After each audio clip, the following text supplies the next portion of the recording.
Now we're going to mount a wild hog. First you want to get your eye to nose, the inside corner of the eye to the end of the nose. Then you ride it down, just like on a deer head pretty much. This guy's still frozen, but if he wasn't frozen, I go just like on a deer head, go right behind the ears.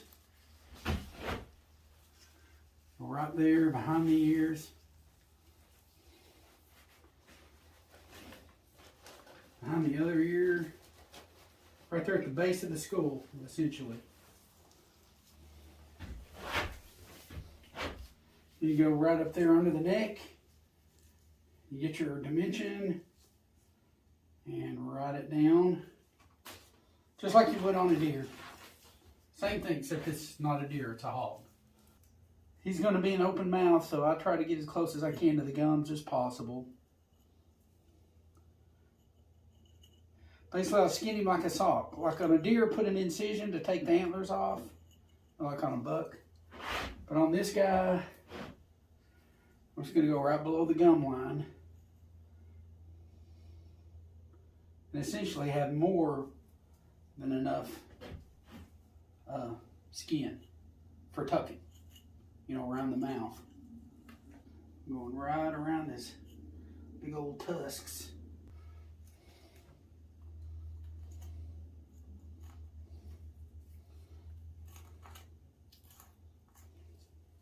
Just like you skin any animal out, like a deer or anything. But it's the same thing, except it's a hog, not a deer.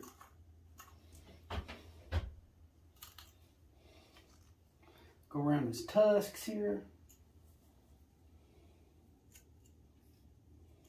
Try to favor giving more skin than I need than not enough, for sure, as far as when I'm skinning his mouth out. Yeah, I'm not going to need to put an incision anywhere on this guy. I'm going to skin him like a sock, basically. Let's go right here at the bottom of his nostril. I'm going to purposely try to get as much skin as I can for tucking. So I stay kind of closer to the teeth than probably most people would. And I'm doing just like what you would do on a deer. Same thing.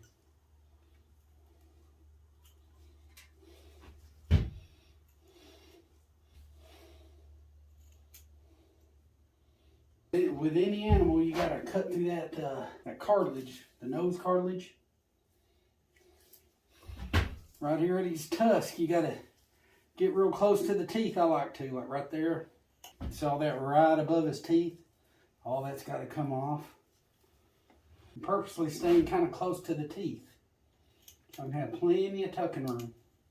Okay, use the big long knife. Of course, that cartilage through the nose, I got through it. Basically run into the top of the skull with my blade.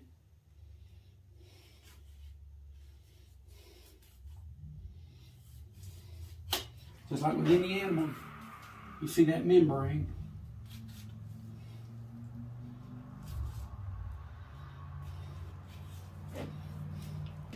Kind of see what I'm doing. I'm just working my way back from the front. Peel it out as good as I can with a knife around his face.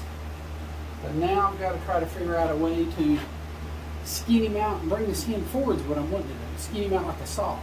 That's basically what I'm trying to do. Okay, I got his head straight down. Got some blocks holding his head up. And basically I'm hacking in from the reverse, just like you do a deer head or anything. And I'm going to attempt to get that skin to come on over like a sock. Get that skin to mushroom over and come off from the rear. I've got a beaver tail knife, extremely sharp. I'm gonna go ahead and get some of this fat off. What it's doing is making the skin so thick I'm having a hard time working with it. So I'll go ahead and get some of this stuff off. And it's worth the time. I mean, it's got to be done anyway. And so I'm gonna go ahead and thin the skin down a little bit. There left so much fat on him, it's kind of hard to work with. So I've got an extremely sharp knife, and it does help. It makes things a lot easier. And basically what I'm getting at is the skin won't be so thick and hard, and I'll be able to maneuver a little bit better. be able to, you know, because it won't be burdened down with so much thick fat and meat and everything. So I'm just gonna get some of this fat off. It's got to be done anyway, and I'll get back with you shortly. It's so heavy and hard to work with that I decided to go ahead and try to hack a lot of this meat off, and using a real sharp knife. It's a beaver tail knife, and it's getting the job done. And it's taking a lot of the weight off where I can handle it a lot better, and that is my tactful solution for being able to handle this guy. He's so heavy I can't handle him myself right now, but cutting all this meat off is making him a lot lighter and getting where I can handle him myself. All this shaved meat adds up to a lot of weight. Transferring it from the cape into a bucket. And they're probably taking off probably about 75 pounds already. I wouldn't doubt it. He's taking off a lot of meat. And I'm going to keep doing it where I can actually handle him and be able to get on top of it. Well, what I got rigged here, I got some 10 gauge wire, or this actually might be 9 gauge, but 9 or 10 gauge. And what I'm going to do is go through the back of the hog's skull.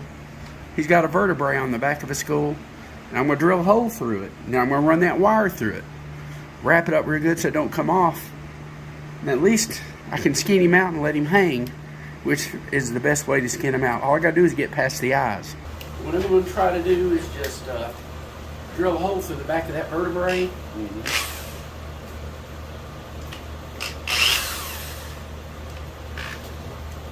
I think that skin's good. Sticky bit right where it went through. Okay, I was in there. Look how it's there. Yeah, there it is. Woo. Right. Hang on. Does it feel like it wants to go? And we may have to go through this side because this is skull. This is all. Do we go through it again?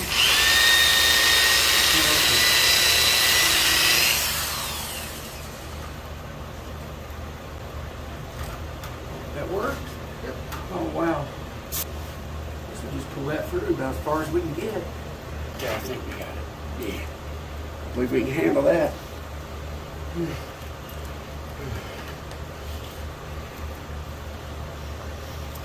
This 10 gauge wire, I hope it holds. We'll put a pair of vice grips on there. It should. Yeah. There's some big old wire. Yeah. Should do it. Should probably have to take that wire back off on you. Yeah, but I can always cut it if I have to, if it makes things faster. Just use a pair of old. Don't go big in. Yeah. They're getting down there. That'll work.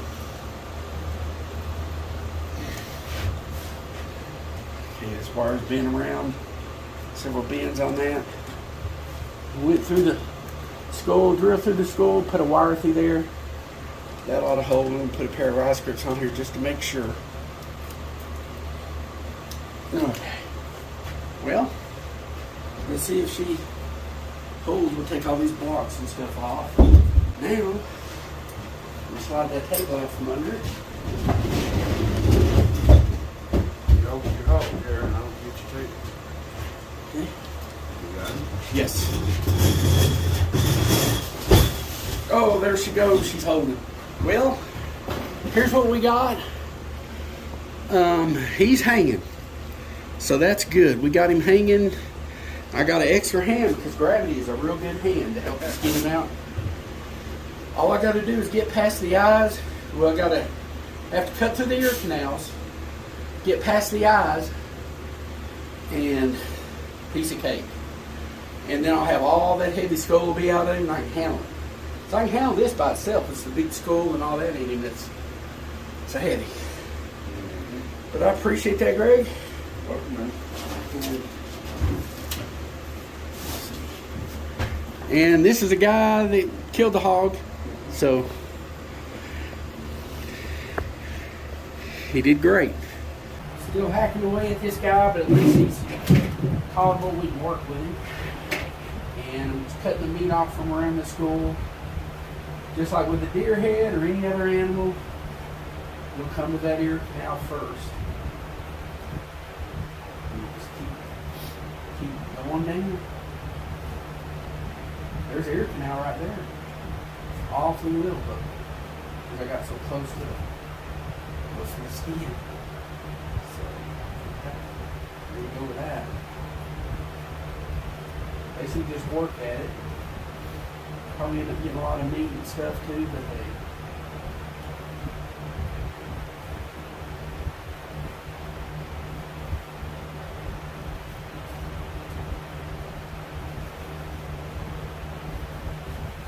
See, once I get this guy's skin out, I don't have that big old skull to worry about. Flesh decay, continue forth like I need to do. But he's so big. You know, we gotta get him out of that skull. We gotta get that skull off of him. It's too big. It's too big.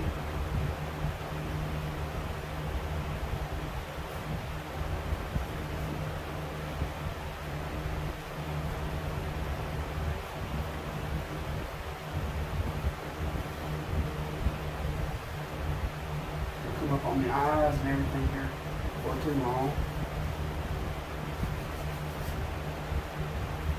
It's not as hard as it seems to just kind of like, even though you can't see what you're carving, you know, you kind of get an idea anatomically what's going on. Like you do when I skin my deer out this way, I skin everything out this way. It gets easier. Trust me.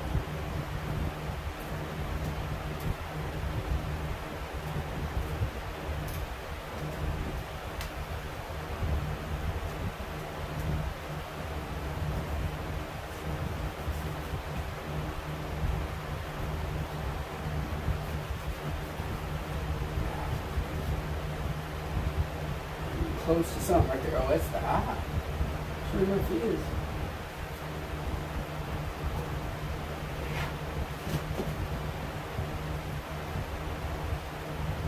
The ear's in there. It's just way up under all this stuff.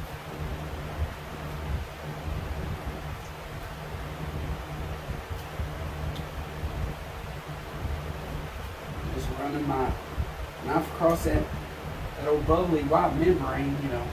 Same on every animal you get. That bubbly white membrane. And this is the eye orbit. And I go to the back of the eye orbit because I don't want to cut through an eyelid. So I go to the back of an eye orbit to do my stuff.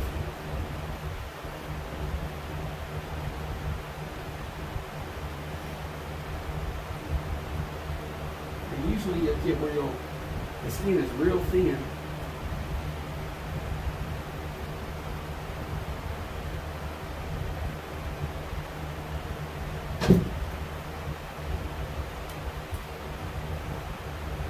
That's where the eyelid is.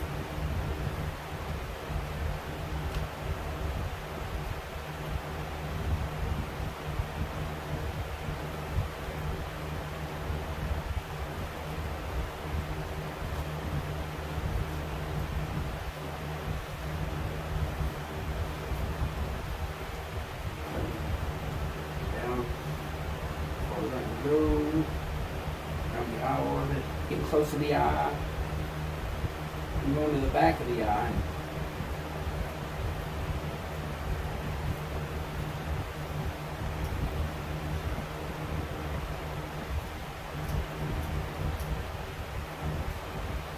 What I did there, I actually cut through the eyeball. It's alright. At least I know I'm not cutting through the eye. You know what I mean? So, basically we're skinning this guy out and leaving more than enough of everything.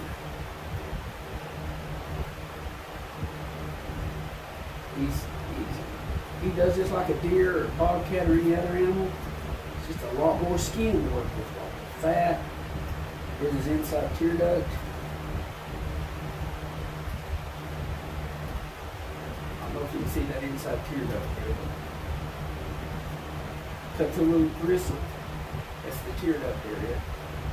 That's what you cut through, a little bit of that gristle.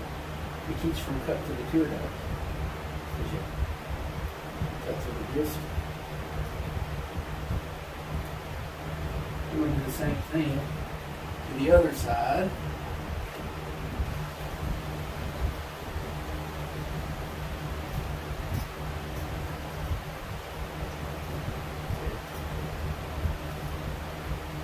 Excuse me, I got a little bit of a cold.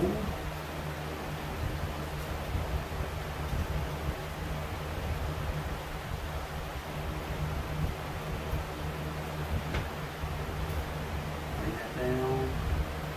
Bring that down. Focus on the eye area.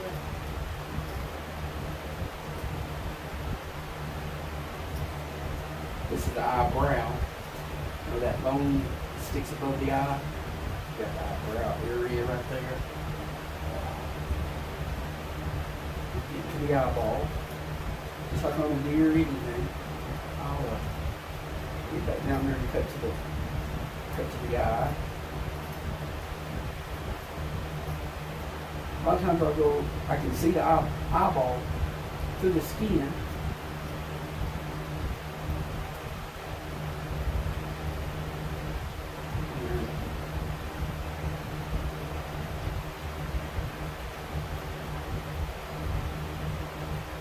Yeah, this guy's got. See, there's his tear duct, or his eyelid right there. So I'm well behind it. Thank goodness.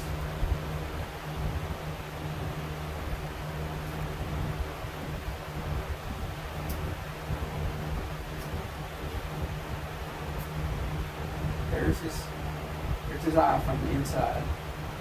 Now we're getting to the tear duct area.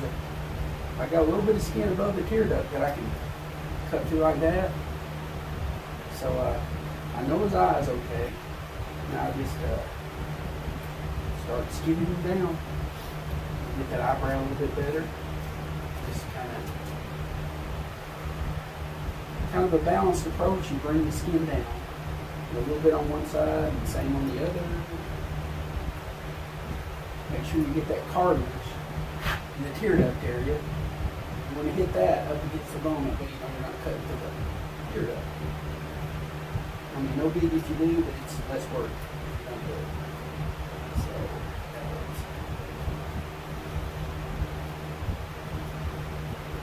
just bring it down. That's the lower jaw.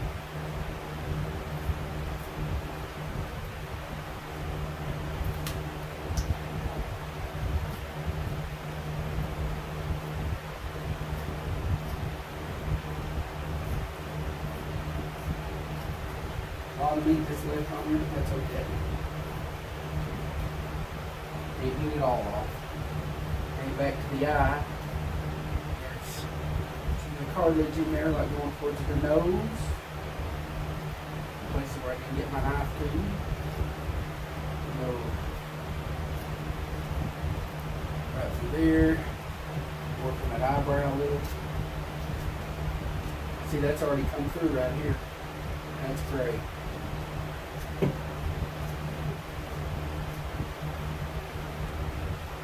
In other words, I'm getting to where I skin it out from the other side.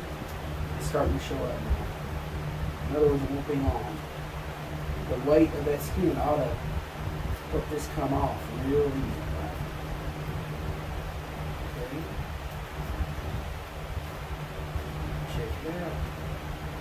See, he's already done this. His eyeball. His ears are inside. He didn't even get to his ears. So that's okay. That's good. I'm fleshing him out. Don't worry about that weight. But look at the ear canal way back here. When it's good and small like that, that means you got in far enough. That's the way I look at it.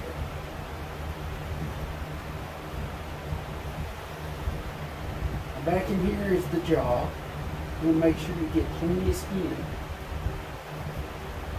So we want to make sure we have plenty of skin to work with as far as with this jaw.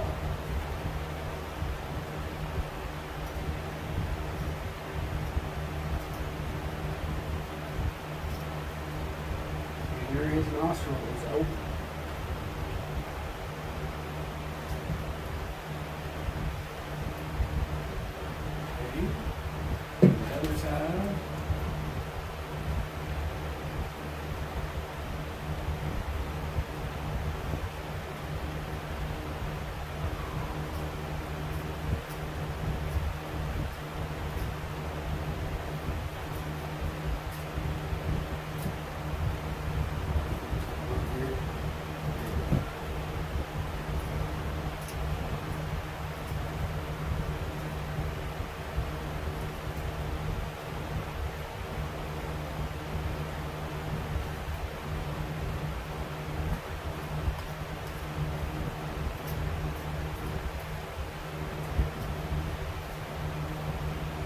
The inside jaw.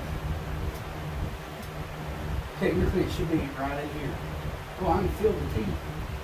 Yeah, so we just cut all this stuff off. Make sure we get all this stuff off.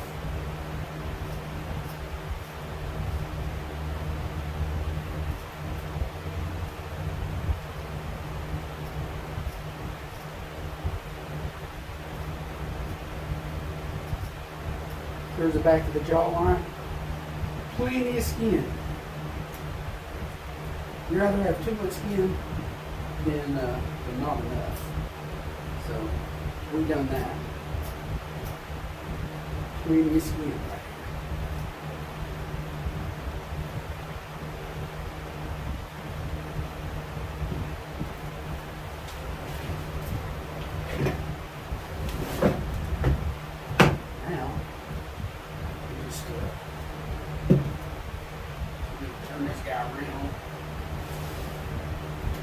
It'll be so much easier to work with when we got the jaw out. Yes.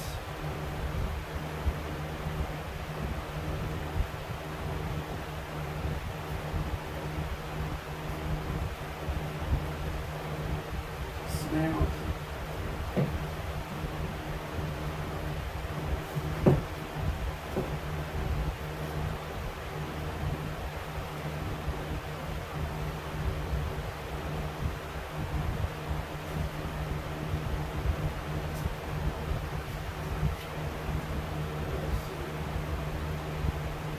And do the same the other side.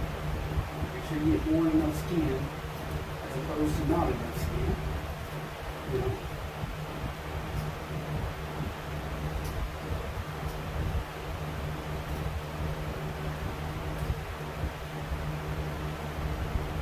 Now this is why I like to go in from the inside and work my way outward. It just seems to work out so good. It's smooth. Got a little bit of meat right here. You can go ahead and just cut through it. Let it sound the skull, in other words.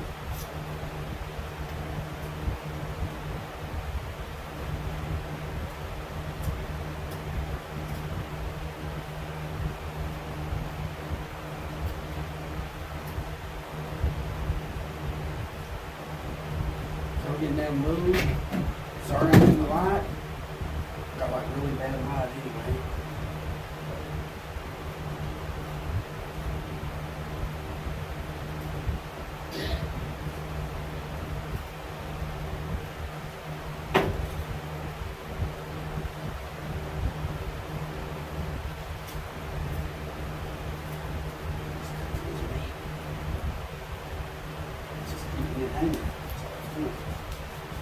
lower jaw.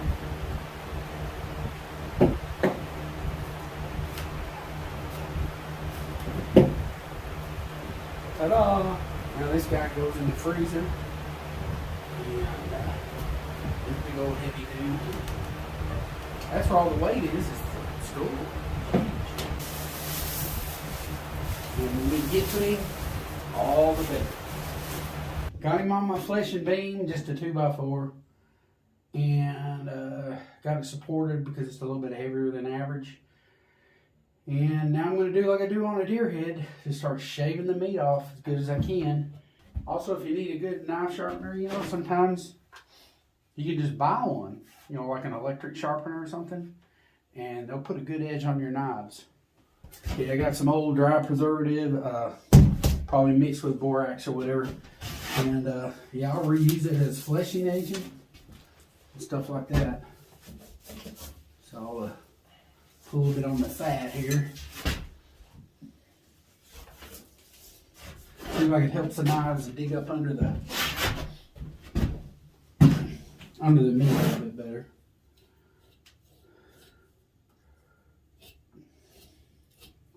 It's a tough guy, tough old hog.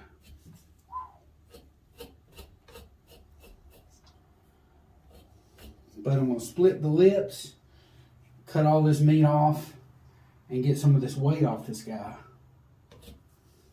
That's kind of my number one deal right now to do. So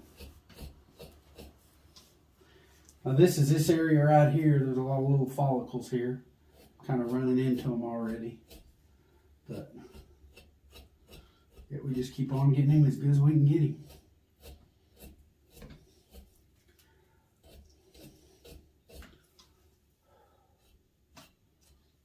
And have you something to put your meat in. He's a knife sharpener, got a pretty good edge on these things. And it shows. It sure does.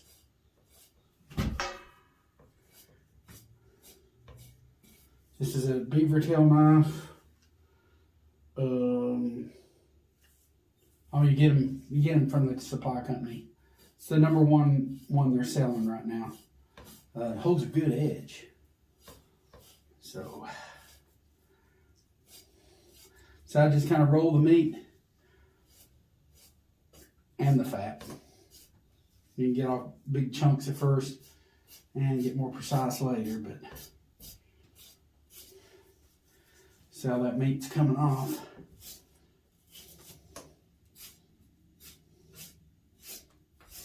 You might want to try to get all the meat off first, which is usually the way I do, try to get all of that big red meat off. You know, I mean, it's nothing but in the way anyway, so.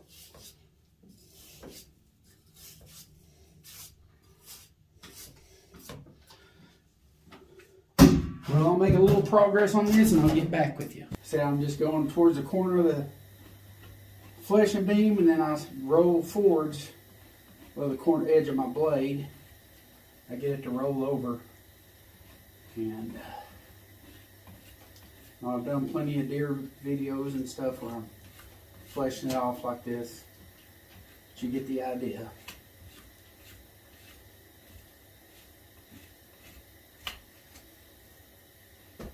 And I basically get down to where you see the little hair follicles underneath. It's right there, there's a little bit of meat there. Still gotta get up under all that meat and fat and get it off, just like a deer head or anything else. You I tend to kind of roll it off, I guess is the right word. I get at the corner and then just kind of roll it over. And you probably don't want to get sucked into using your fingers here to fold the meat back too much, because I always tend to cut myself eventually. So, but it's whatever you get to work, whatever works best for you. But just like you flesh a deer cape or anything, yeah, try to get under that meat and get to the skin. And just keep doing that and cutting your excess off, and that's basically what you do. I see there's still a lot of strands and stuff here. They still got to come up. all that, those little strands, you know, just get your knife under it and you'll see those little strands and they'll, see how they're coming up? That's how you flesh down to where you want to get, is get that layer of meat off. Fleshing agent like borax or even dry preservative will work good as far as getting you down where you gotta go.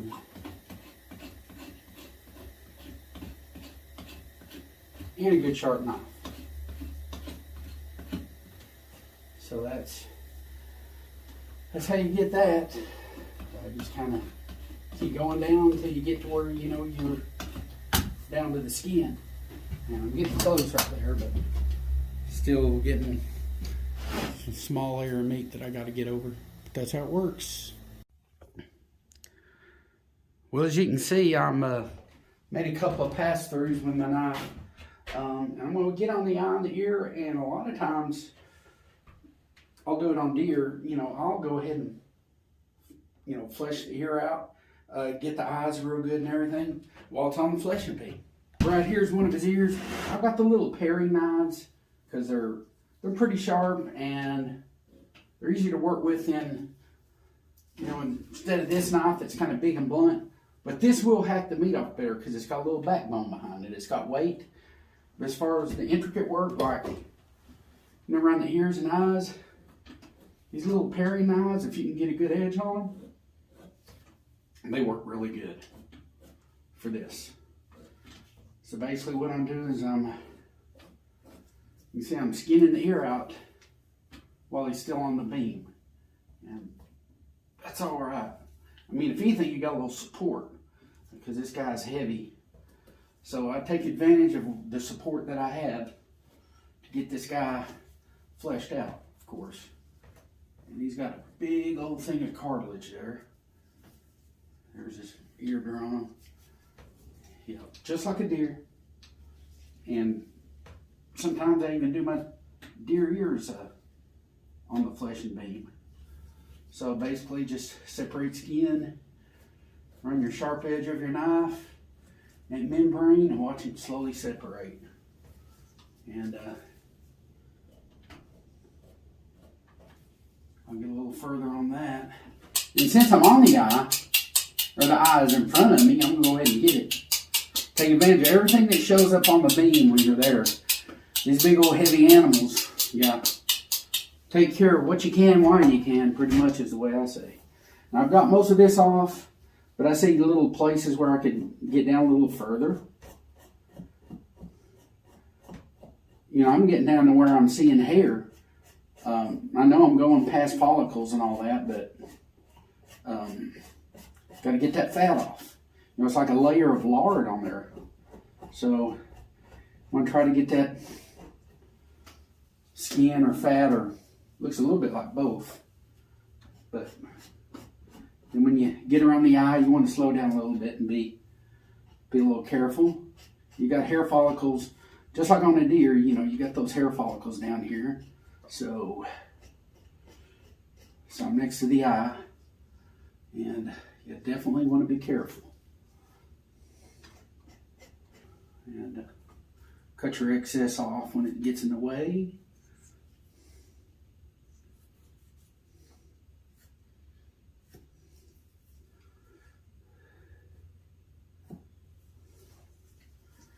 And just keep doing that.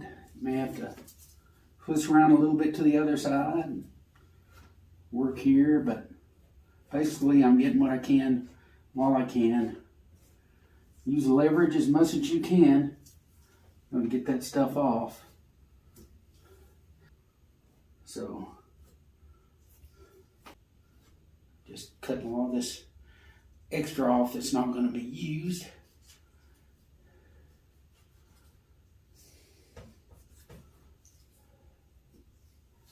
Some fat right here that'll come off.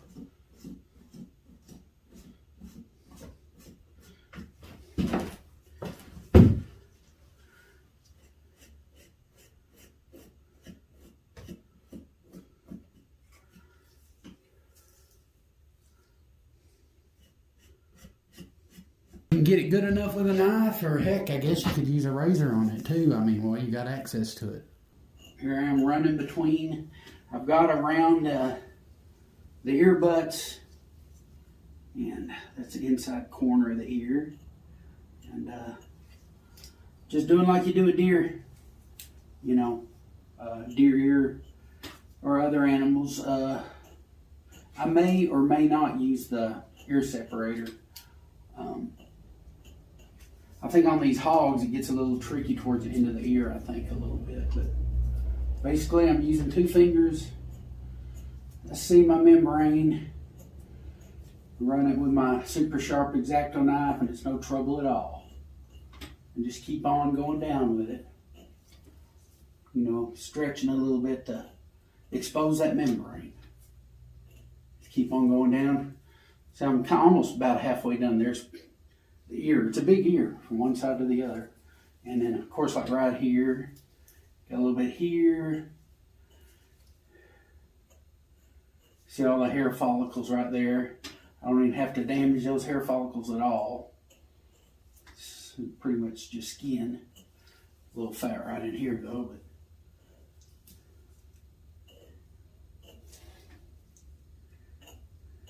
yeah, that fat, you want to get it off, or yeah, it'll leak out of your mouth. So you kind of want to do a good job on these hogs, you know.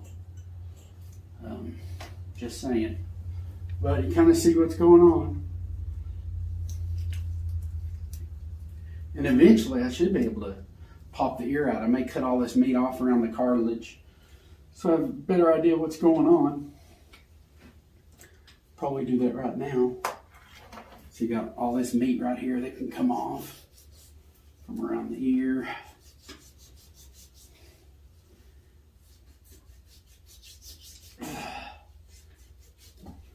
Just like on a deer head. Here's the ear canal, and you know, you go so far down, there's the ear butt. So that's so basically you just want to get all this meat off. Use whatever sharp knife you got. Definitely want something sharper than this, but it's coming. So you kind of see what's going on. Get to the cartilage, you kind of get a better idea what's going on too. So, and it's going to come off anyway, so better now than later, is what I say, because we're right here on it. So,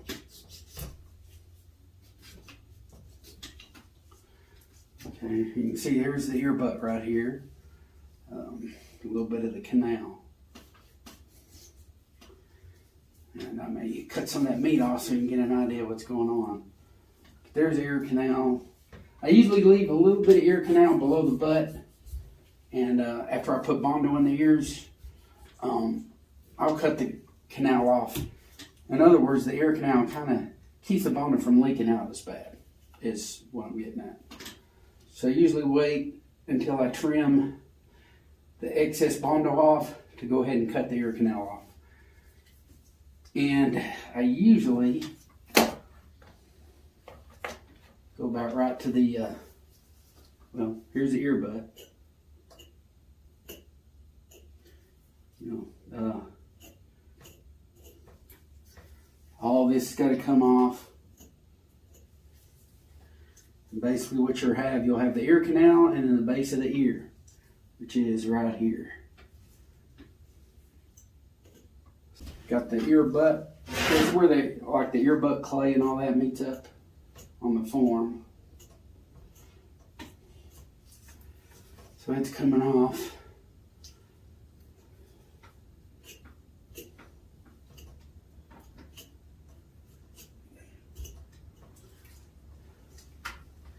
There's a little bit of the ear canal. All this has got to come off anyway. But you get what's going on. This is the idea.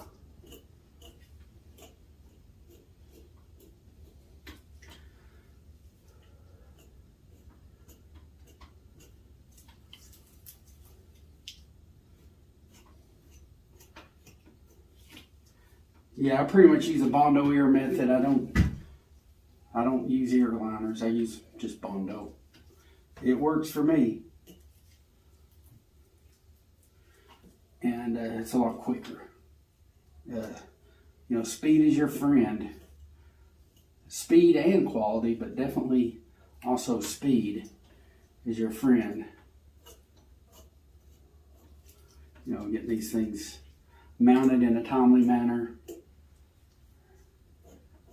So all this is on the ear cartilage, is what all this is on right here. All this comes off.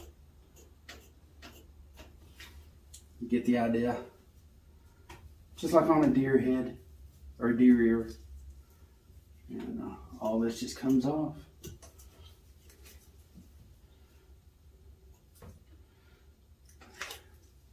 All this meat.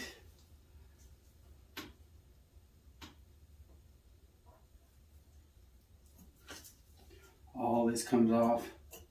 You see the ear butt here? Here's the ear canal. And I'm going to clean it up a little bit, but not going to worry much past the ear butt because that's all going to be cut off anyway. It's all coming off. But so I just keep going down, turning it however I need to, just like you would a deer ear. See places where you can run your X-Acto knife blade or sharp knife. I'm not even using an ear separator or anything. Well, of course I've got him on the beam too, but yeah, I mean, you can do it just like you do a deer head. You can do the ears last, but I want to get it now because they take so long to flesh out anyway.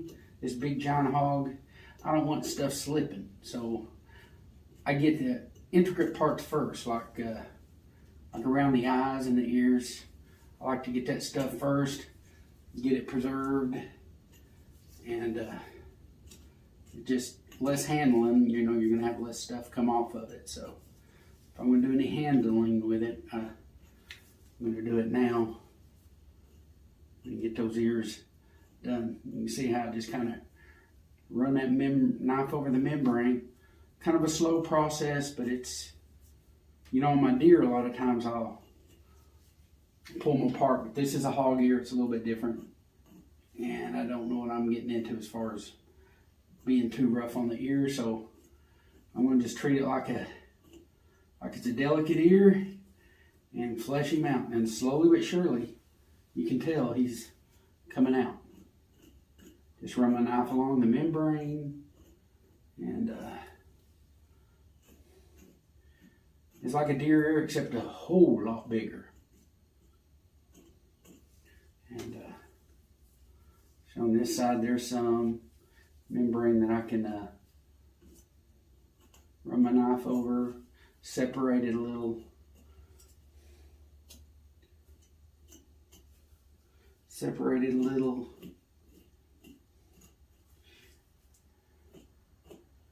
Separate it a little. Just keep going. You can tell it's coming unraveled. It's coming undone. In other words, he's turning inside out. So I just keep running my knife off the membrane. And the goal is when you turn it inside out, after he's washed, you throw Bondo in the ears and turn him right side in. And then you hold it until the Bondo dries, of course. Just like on a deer. Yeah, if you watch a deer head mount video, you pretty much already know how to do a hog, is what I'm getting. I can kind of pull back a little bit on the skin, and my other finger feels if there's a little thickness, you know, along this seam, you know, the skin and the cartilage. So I run my X-Acto knife over it, just like on a deer head, and until that seam disappears and I can't feel it no more. So right here.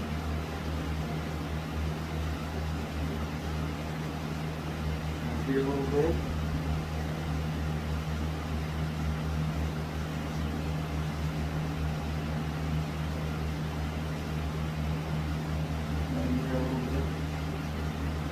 There.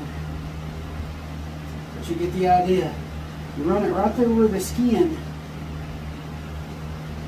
Sometimes there's not much cartilage that, you can't really see the membrane. You can't really see the membrane much. So I just go by feel. you know, like right here, there's a lot right here. I just run my knife over it and do my best to separate it.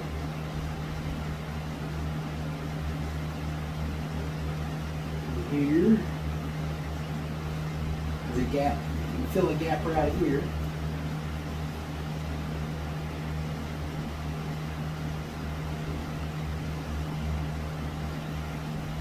You get the idea. It separates.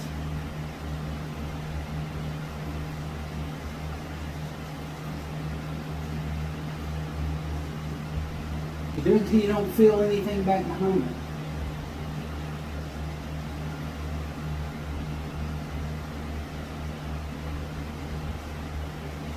Or I mean, almost nothing. Like, I mean, you can tell by feel whether it's skin out good enough or not. That's what I'm getting at. Here, base of the ear, it gives you a little, might give you a little bit more trouble. Not much more. Nothing you can't handle.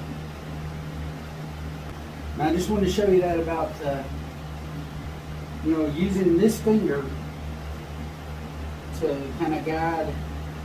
You can feel whether you want split the ear good enough.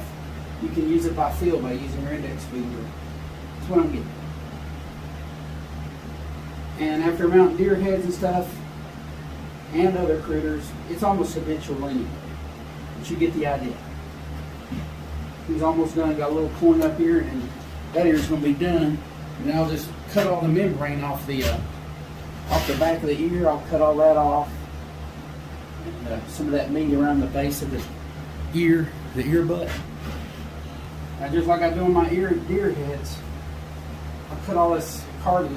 Not the cartilage, the meat that's on the membrane and the meat that's on the cartilage. You get strands of red, tough material. I get that off. It's like a layer of skin or membrane or whatever. Yeah, you can get all this stuff off. This is the lip line. You can see where I've kind of split the lip a little bit. But yeah, I'm going to split the lip, and when I flesh the lip out, I'm going to run just rake right down the side of the lip. I do that on deer too. Yeah, this is the lip, and it's just one side of it. But I'll go all the way around. This is the inside corner of the mouth. I left a lot of lip there on purpose for tucking. And just got my knife. Make sure he's good and split. You know, as far down as separated as far as his lip's going to separate. And then I just rake my knife down the side and get the meat off the lip. So it's just skin, lip skin, in other words.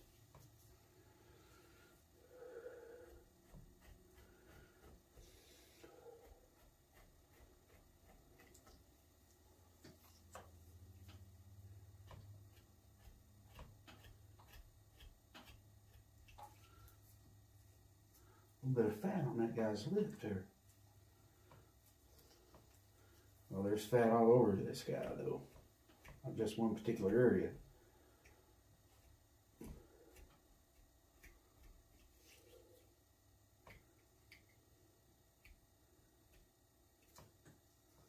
Skin's starting to get a little hard. That's where I'll put preservative on it. So I just want to take that as far down as I can get it. The flesh in the lip, taking the meat off.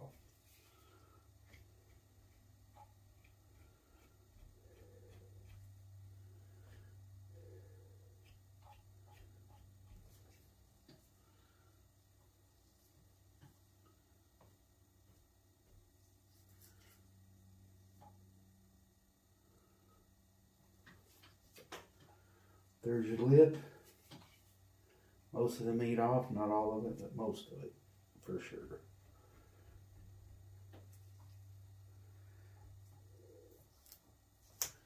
We're going to go all the way around the mouth. Here's the nose area, so I'm just going to rotate it a little bit.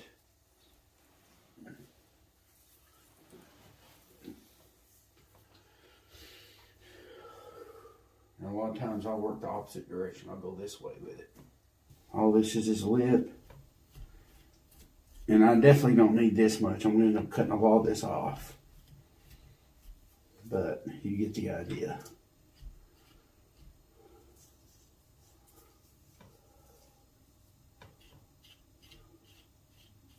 Lip needs to be split better. But you can also bring it down a little and cut some of that meat off.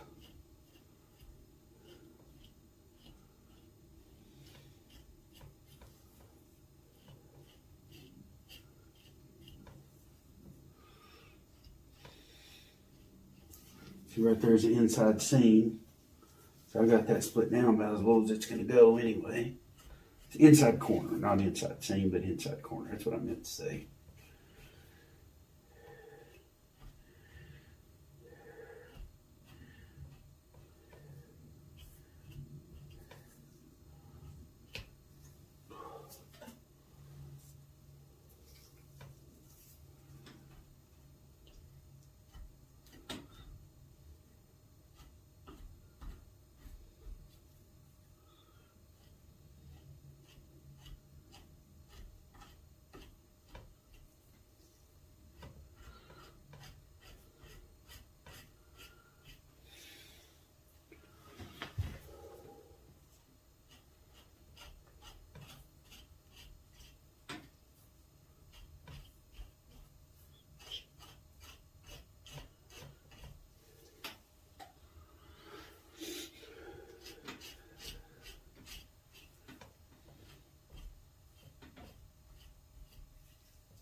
I was going to tuck down the inside corner of the mouth, so it's not a bad idea to have quite a bit of skin.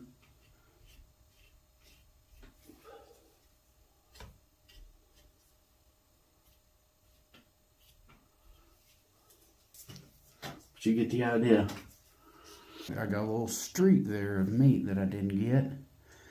You know, I made a couple of passes on the beam. There's a little spot that I missed. So, just try to turn him a little bit. Oh, that was easy enough. See, still got to do the bottom lip too. Like right here on the inside corner of the lip, I'll go ahead and separate that and take it down. You know, as far as it'll go. There again, I use my other finger for a to get a good feel. That's just the skin, but I've not really got it down. Now, it wouldn't be bad idea to go all the way around, separate the skin before actually fleshing it. He's just so heavy when I get him in his spot. I want to go ahead and kind of take care of what I can while I'm in that area, if that makes any sense. That's the lip area. And then I'll run parallel with the lip like that. I mean, not parallel, but adjacent to the lip area. Right after the lip area.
coons and everything else, you know, you got to deal with that grease. You got to get it off there. So,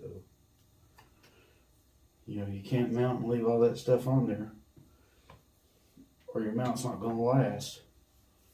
Well, as you can see, I kind of made short work of that using this beaver knife. Something a little bit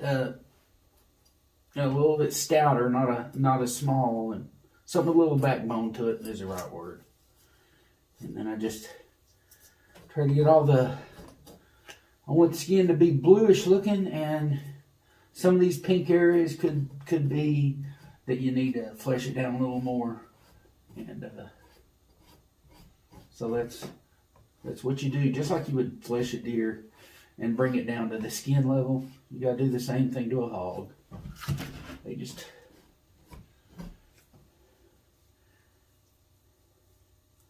just a different creature altogether. They got a lot of fat content. But this beaver knife is real good for shaving this stuff off. It's pretty heavy duty. Almost went too deep right there in the corner. But you get what's going on. It'll take it off. Just got to be careful on them corners with it. And it holds the edge good. It's good metal. Which, there's a lot of beaver knives out there that don't have that good of metal. I guess they're mainly for skinning the animal out. But this thing is good for flesh. It's good metal. So you can use it for a lot more things. If the metal's good, it's real good at hacking that meat off. Shaving that meat off. It's a shaving tool, kind of. It's quite good.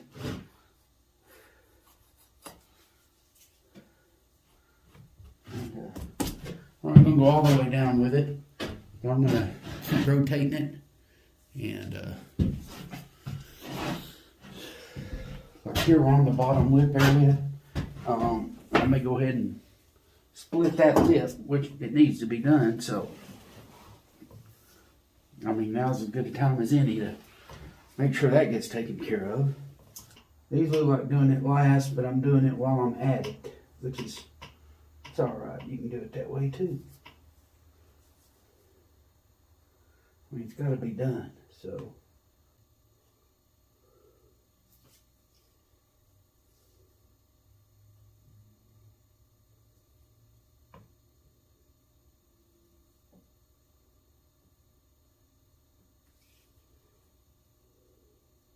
The bottom lip's kind of important because, you know, the open mouths, you know, you want this skin, so. Basically, I use my other finger to feel where the gap, where the seam needs to be separated. You can feel it. It's like a hump. And you can feel the knife even split it. You can feel it split. You know, or separate when you run your blade across it. And that's what you want. You want to be able to feel it flatten out. So, just go all the way around.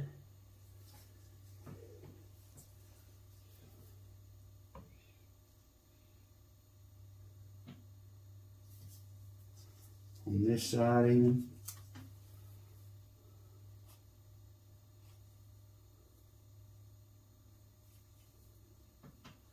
Get your thumb on the end, you can see that membrane. Rake your blade over that membrane to separate. It's the same thing.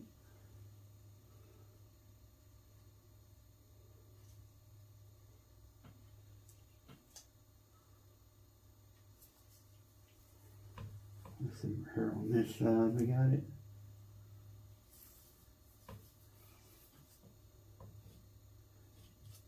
In general, I'm going to go ahead and get it separated through here. All that's got to separate here.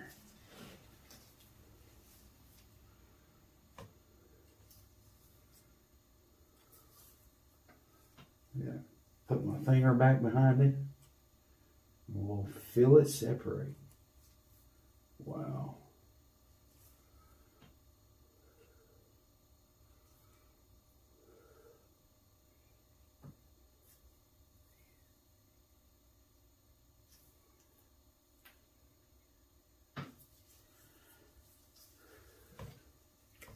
See how it's separated right through here? All this right here. And I can feel this. It's kind of hard to do it, you know, that hog's kind of heavy, hard to work with. But usually I split the lips all the way around. You remember I done the other side, the inside corner? Right now we're about right here as far down as I can go. You can see we're heading that way towards the inside corner of the mouth. And just running my blade. I'm afraid of taking too much of a bite and making a big cut in it, which is more work on your part. So definitely a lot of fat there. It's got to come off. A lot of it.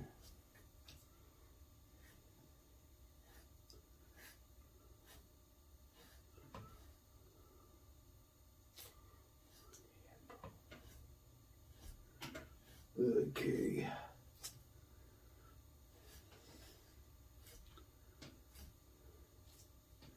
Getting down low enough, getting to the little bottom whiskers or whatever you want to call them.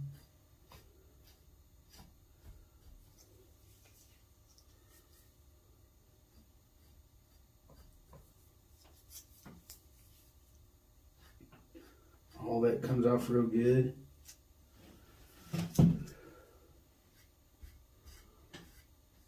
This really is the tool to get the job done. I can't lie to you.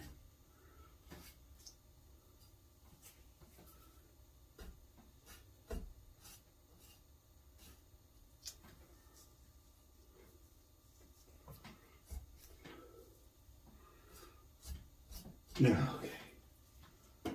That's looking pretty good already.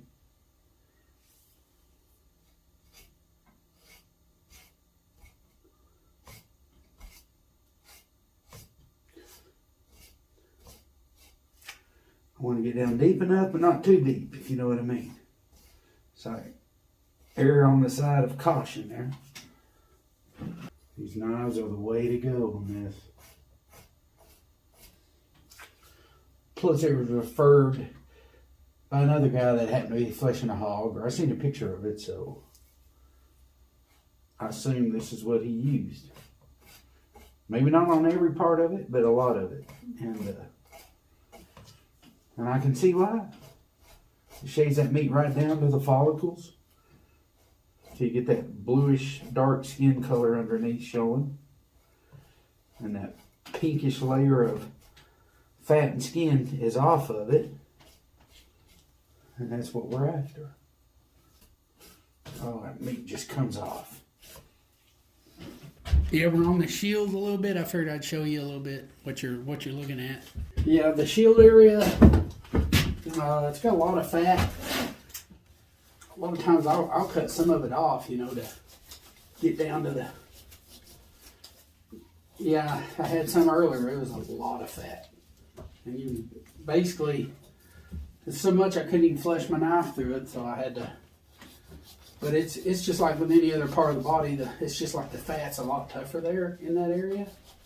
But yeah, you just, I get where I can flesh, I'll carve off the big bits, you know, just to get to the follicles and stuff, and then start cutting down through there a little bit. And then I basically want to get where I can see like the bluish skin.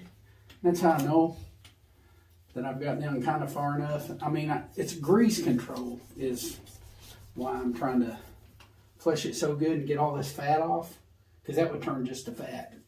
So I'm trying to get all that off. And yeah, you just got a lot of fat right there on the shield is the worst part. And you know, if it's real hard, just cut it off first before you start doing the fleshing. And then the fleshing is going to be a lot easier after that. So yeah, just something to think about. Just to get all that fat off first before you start fleshing. Just, I'm kind of having to kind of saw it off even. Okay, I decided to kind of drape him over the form and shot one staple down here at the bottom. Yeah, I shot one staple down there at the bottom to kind of hold it, you know, against the form a little bit. Right there. There's a staple. You can't hardly tell it. And then I turned it upside down. Basically, I'm cutting off excess that I don't need to even flesh out. So I'm going to grab my knife. You know, some of it, you know, after he rehydrates, will probably fit. But as of now, I don't need none of this, all of this. It saves a lot on me having to flesh. If I ain't got a flesh, I ain't even going to. So I'm cutting off what I basically know that I'm not going to need. And so that's what we got going on. You know, it's not like we're doing a full body mount, you know. So keeping that in mind. I want just enough to go over the back and stake on the back. That's all I'm doing. So we got that. That's going to go pop around there. Just going to go around there. Yeah, I got like a relaxer degreaser here. I want to kind of rehydrate the hog and then do some finishing touches and maybe put him in some more, you know, degrease him again. But it's got the directions right here. I like to rehydrate him, 16 ounces. It's about like a small drink. You know, sometimes I use small drink bottles if they're like 16 ounces or something.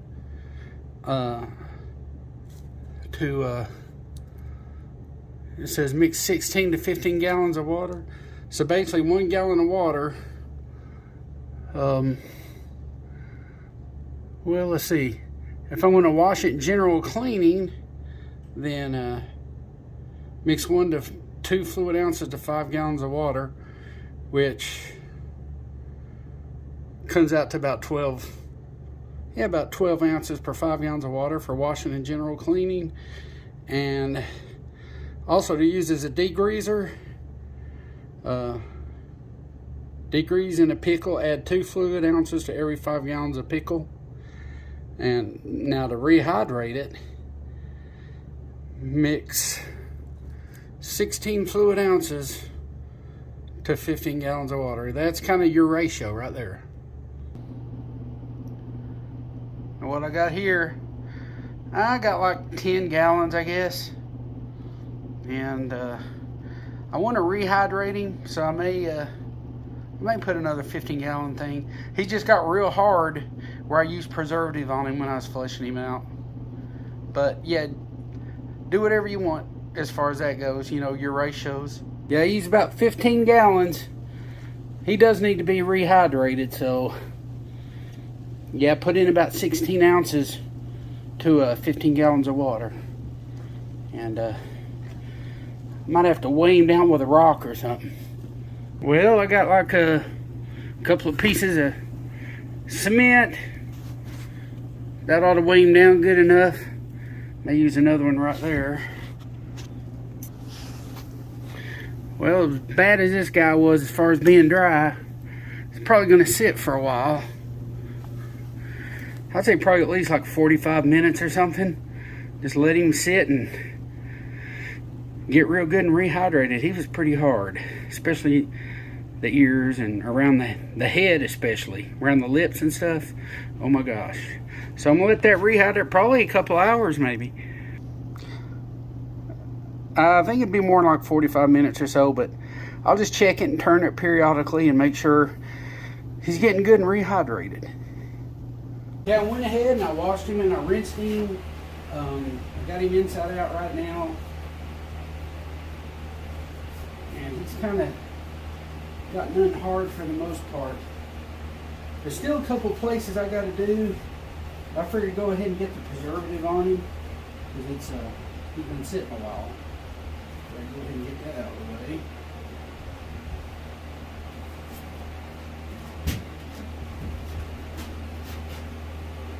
Let's see what we got here. See if that preservative gets on there good and sticks real good. He's still damp though, that shouldn't be a problem. Right around the nose there. Just down there. Pretty good. Just down there, right here. This stuff here.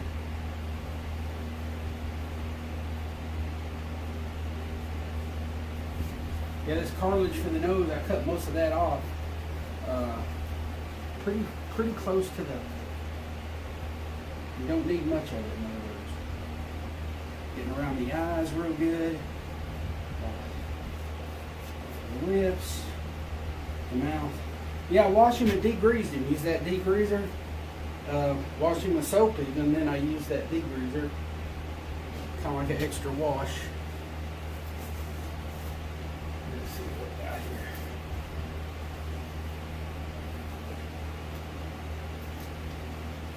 These ears go in and out real easy, so that's a plus. Make sure I get that preservative all on there. Both sides.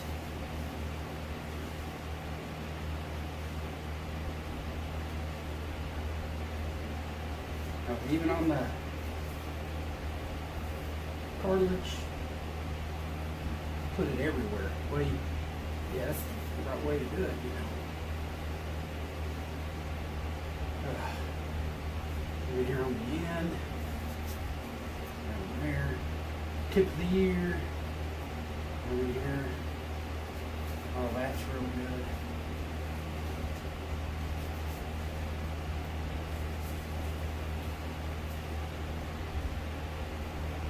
And definitely we get the skin on this side too, obviously, you know, the ear skin, all that good stuff. Sure that's got real good.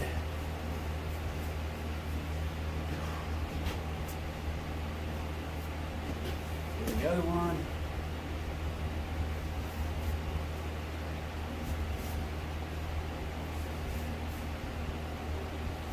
Got quite a few holes I got to sew up.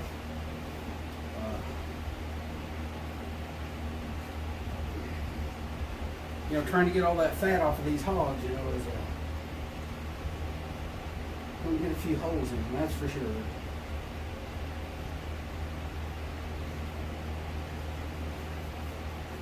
Along that ear, along there, along there. He's good and wet anyway, but make sure he's not drying out or anything. Wet him down good, and then I like to throw that preservative on there, just dampening. Make sure he's good and damp, you know, where that preservative will stick real good.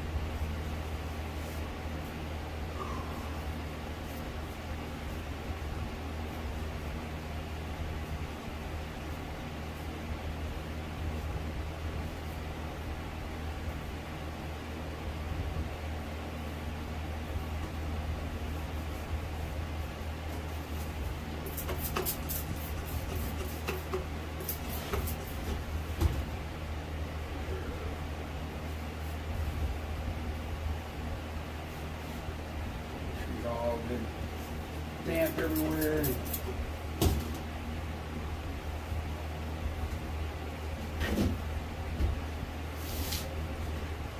Still got a hunk of meat right there to get, but I wanted to get all this preserved while I had him. You know, kind of. It's taking me a lot longer than what it should, I guess. What I'm getting at. Those little, I forget what you call them. They got a handle on each side and a blade. Those would be good for this. I think they're made for hogs. You know, so you can push that meat off. It'd be a lot easier than using a knife. You know, for the major stuff. So that's something to think about. Definitely something to think about.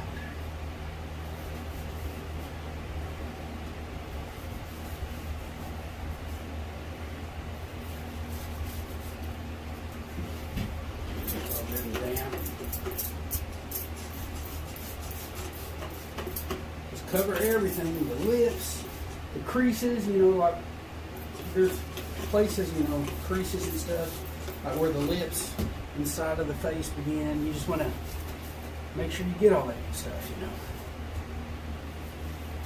Make sure it's on there real good.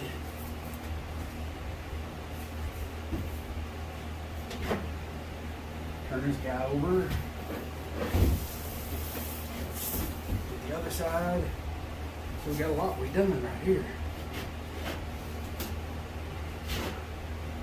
Right here on the end, his lips.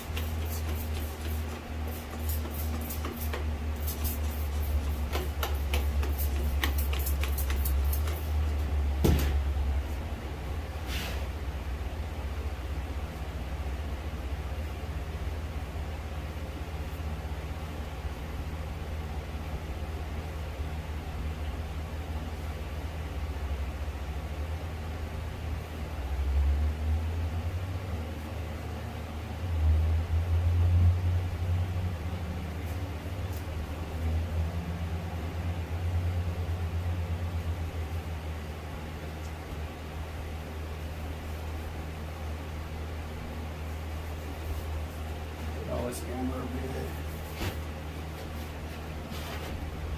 Get that real good, and then I'll show you how we bondo the ears. Okay, I got my popsicle stick and a piece of cardboard.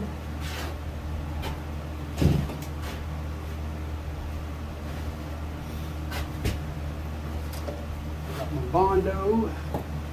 Got some pretty big ears, so I know I'm going to need a lot of this.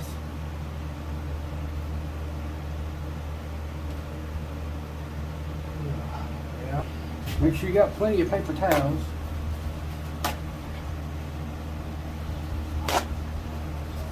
That should be plenty. And how much harder you want to put on determines on how much time you want to take to make sure he's done getting right. Don't even get too hard while I'm operating on him, you know. So probably trying to get everything ready where I can do it at the spur of the moment. I go in here and I fill this pocket right here. It's partially inverted. That way all I gotta do is tug it through and work it, you know, all the way to the ends of the ear. I'll show you. Put a little bit of hardener.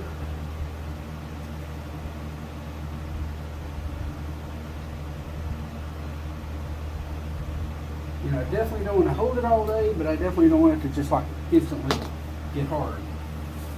Yeah, mix it up real good. Just like a deer ear.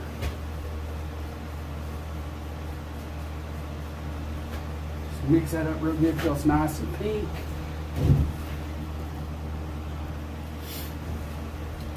Got my ear here. Get down in that pocket with it.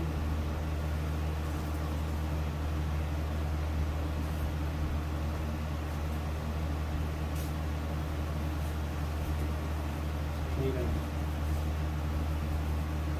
coat the ear a little bit, you know, to help it out. I used to do that a lot.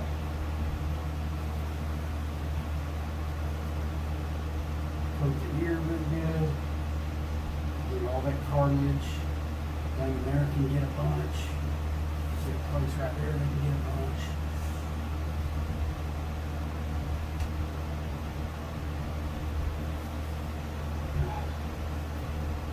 Yeah, it's already starting to get hard.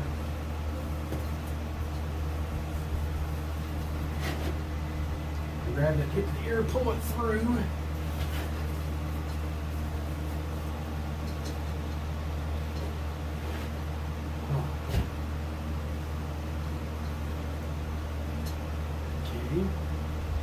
Start working the edges.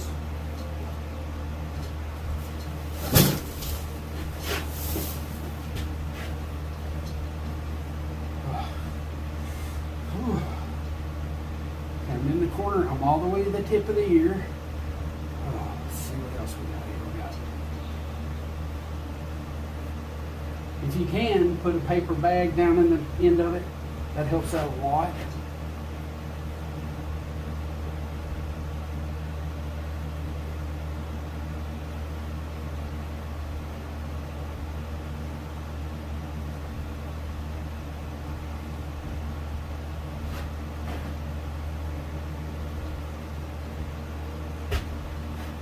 Just like you do with deer ear. Got it worked all the way to the ends. Try to level it off where it's everywhere. You know, you don't want a place that has it and then another place that doesn't have it. That's what I'm getting at.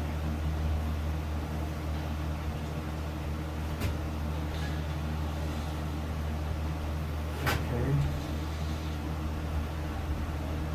Probably don't want it too bumpy. The good thing is the back of the ear is going up against the body on this one, so it's not going to be that nose, you know, up against the side of the head. So maybe just hold it like the shape like you want it. You know, make sure it looks good on this side, and it does. Pretty sure I went all the way to the ends on this guy. There we go. Just like a deer ear, it's just a lot bigger. And you hold it until he dries.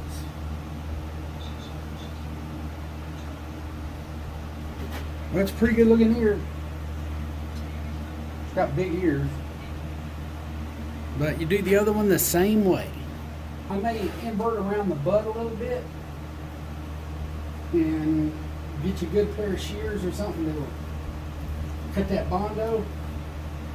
Like if it's excess, that way you know you're in good shape here. I'm good. That's a good ear. Okay.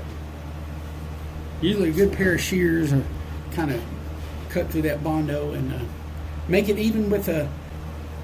When I do it, I try to get up to the ear butt, the very bottom of the ear butt. In fact, I'll leave a little of the canal on, the ear canal, just for keep bondo off everything.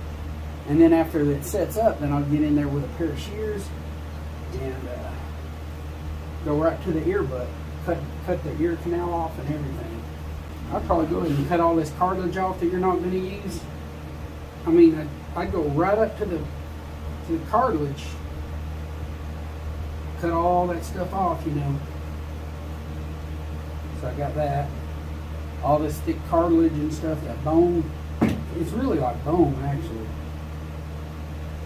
On a deer, it's more cartilage you can work with a little bit, but not on a hog.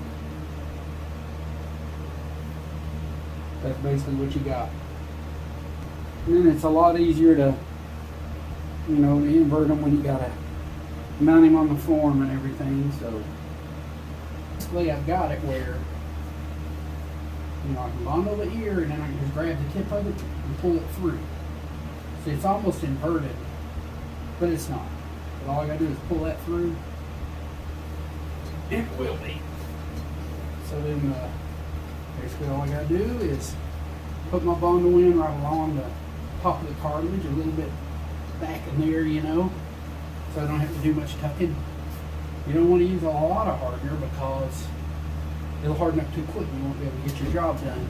But just to keep that in mind, depends on how warm it is outside as to how much hardener you use, of course. Well, as you can tell, I got quite a few holes that I got to sew up. Basically, got my button thread and some needles that I sewed ducks with and holes and capes with and stuff. And basically I just sew up my holes. Got a couple of, several holes. More than just a couple. Let's give me enough thread to, cinch them back together.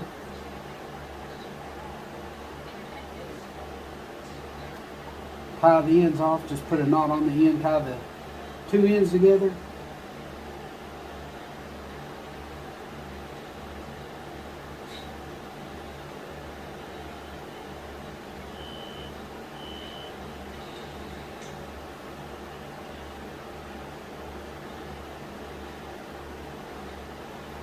I may put an extra knot, double tie it or something.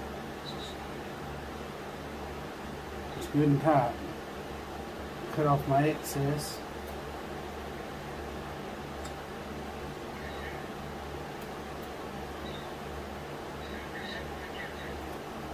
I just start cinching together what's been tore apart. I'll go through on one side.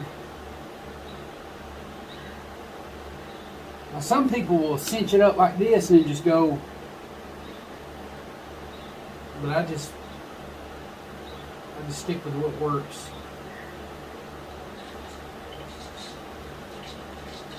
Go through on one side, bring the thread through.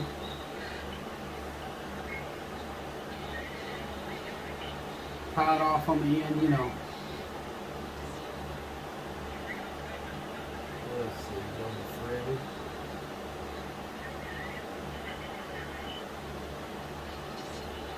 Or you can tie it again if you wanted to.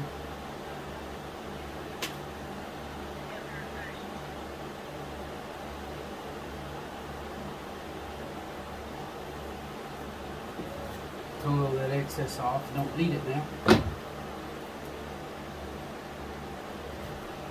Now you just start sewing it together.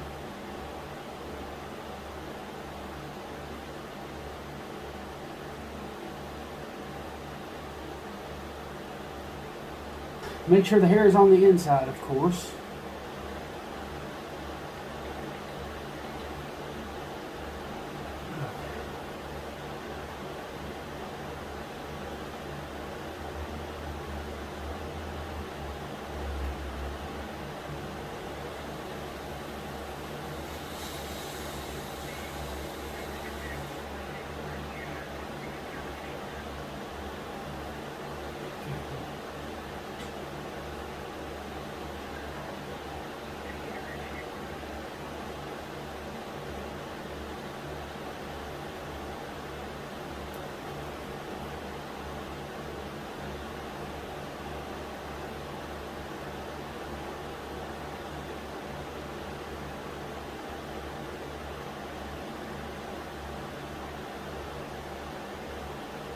Keep cinching it up like that.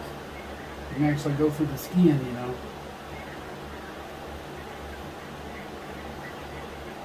Yeah, it's just button thread and double. I'm just using 2 lines. On this one, I'm just going like this. It seems to be working pretty good.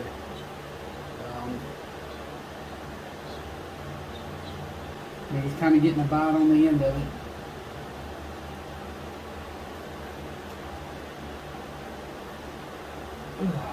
There's one side. And of course the other side.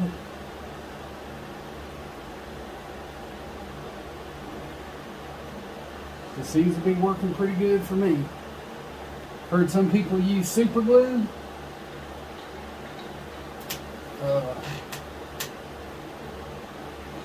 You know, maybe to help keep their cut together. Super glue is strong, and it was actually made for a medical application. So it's actually made for this type of stuff a little bit. So that's all how you look at it. Sometimes I may kind of lock the threads in by doing something like that, you know, to make sure everything's locked up real good.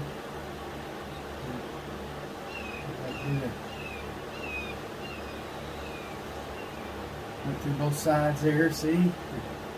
Kind of lock it up again. Have to go back through the loop. There we are.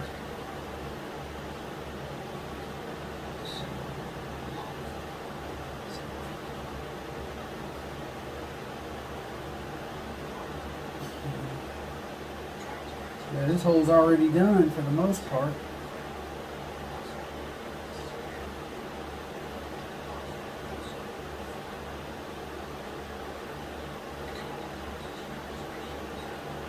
Okay.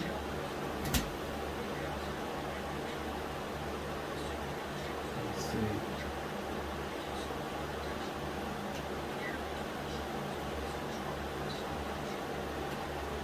Okay. Through one side, I'm at the end of the hole now.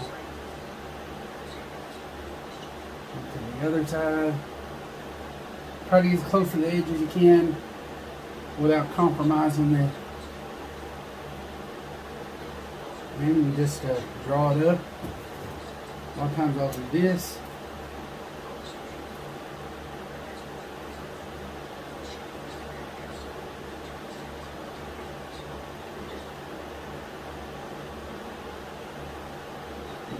Do that.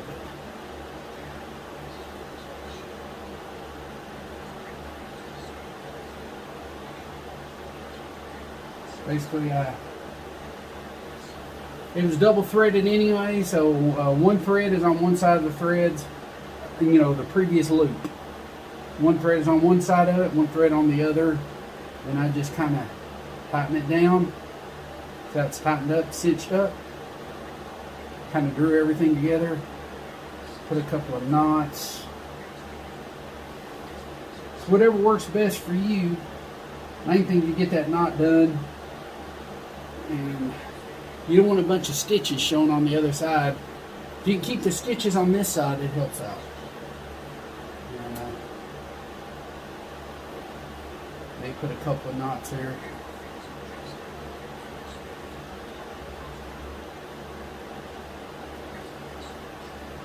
On my deer, I'll pin the holes together, sometimes on the form, and you'll never even see it, you know.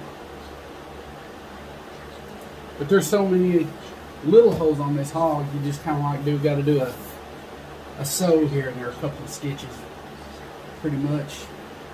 But pretty much it. I got to doctor up all these holes. That might take 1 or 2 stitches, a couple of little small stitches just to get everything together. And then we're going to put this sucker on the form. I want to do like a pre-fit. Although they're made for a quick put together, a lot of times they're not sized up right. You can see a little bit of a gap down there.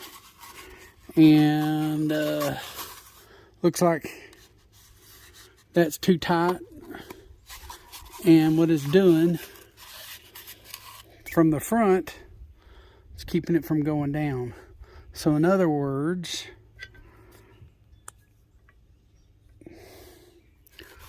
I kind of just hold it in place, and I know I gotta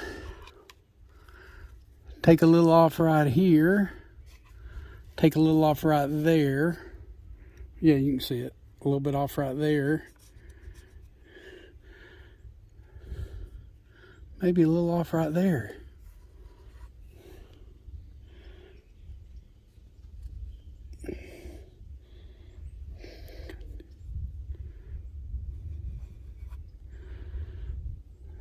You want it to sit flush. It needs to sit flush down on bottom. Look, all have a tendency to want to go down with it. So, okay, like right here, all that's got to be taken out. You want a little tucking room, you know, for the lip. Then on this side, maybe a little bit.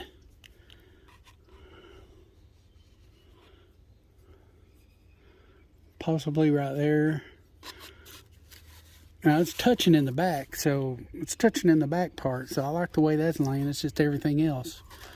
Basically, you gotta trim the sides off on both sides to get it where it'll fit. Upper jaw's got the same issue. It's not wanting to line up at all. It's just sticking out too far. And this is the jaw it calls for. So this tooth needs to come up, be right here. The tooth on this side's pretty close. We're gonna have to do some fitting and dremeling, and just keep trying it until you get it to fit.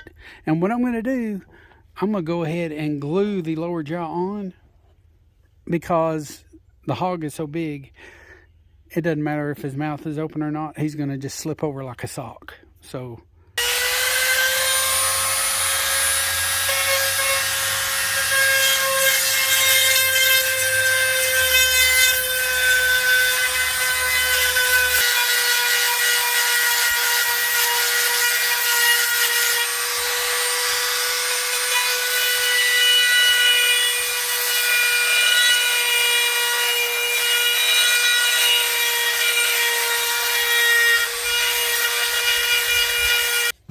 let's see how good he fits.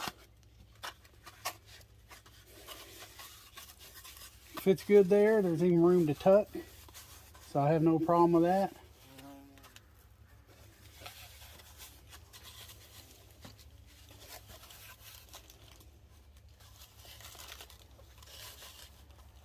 The lower jaw looks pretty good, really, but yeah, I need to take more off the insides here. Hold on.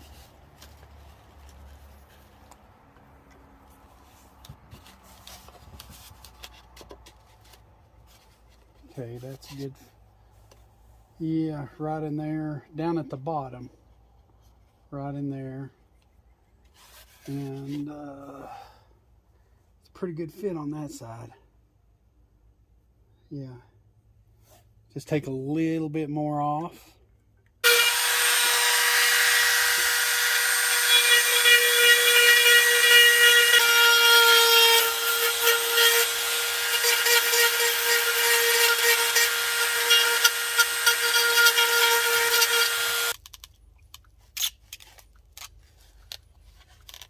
That'll work. He's fine. Yeah, if you look from the side, he fits real good, but we can tell by the form. See, the teeth aren't far up enough, if you see what I mean. The teeth aren't allowed to come forward because they're right here.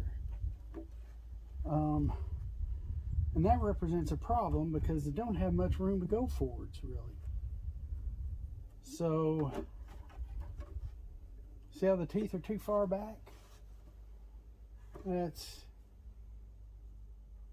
what I'm going to do, is go forwards a little bit more. I'm going to go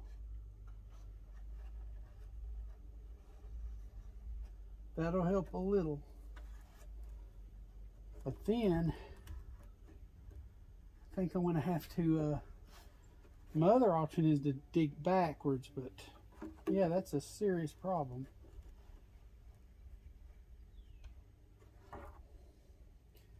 I'll take this as far forwards as I can.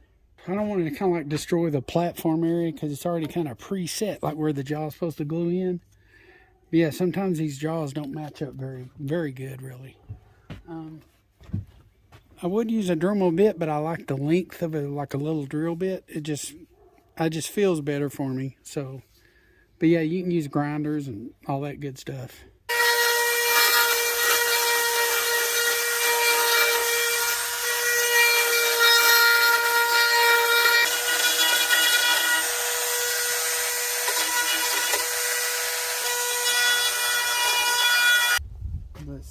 Oops, grabbing the lower jaw.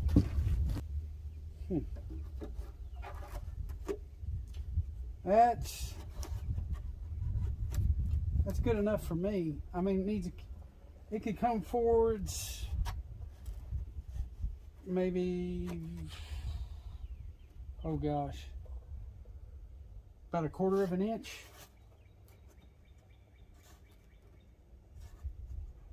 That's about it. It's actually right on the money on that side. Okay, let's see. Yeah, that side's right on the money. Oh, okay. I'll just Dremel it out a little bit in there and it'll be a good fit. Plenty of tucking room.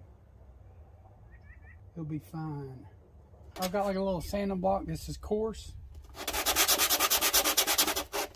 Take off any bad spots. You can see there's a little bit of flashing that needs to be gotten down. You know, this is coarse, like sanding material. It's perfect for this.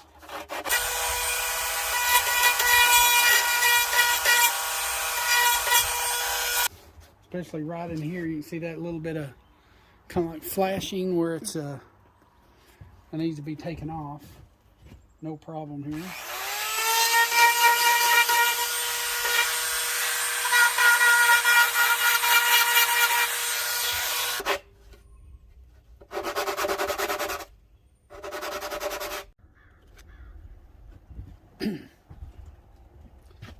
Yeah, while you're at it, you might as well go ahead and sand the whole form. Make sure down the brisket area you get it real good. Self-explanatory. Just rough it down where the adhesive will hold real good. But now I'm gonna wait before I put the lower jaw in. I'll probably do a little bit of tucking with skin and stuff. A lot of times, like for the glue to hold better, the more jaw juice is real good. It's good for like gluing jaw sets.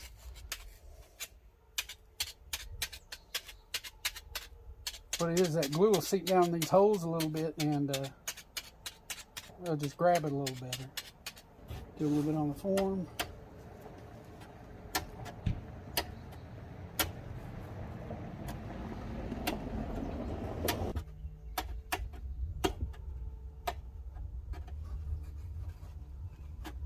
Now on the plastic jaw sets like you use on bobcats and stuff, it's not that bad because,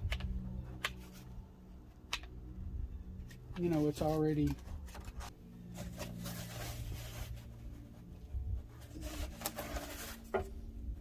the plastic jaw sets are okay because they're real light. They're just plastic. The hot glue holds them good. And Bondo's real good for stuff like this. I got a rasp for taking off lots of foam. For, you know, they carve fish bodies with it, and I've used it in other videos, carving fish bodies.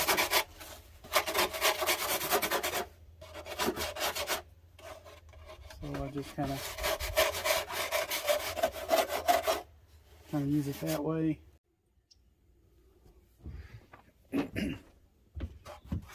Yeah, places like in here, I may fill in a little bit of clay, you know, where it came together. See right there.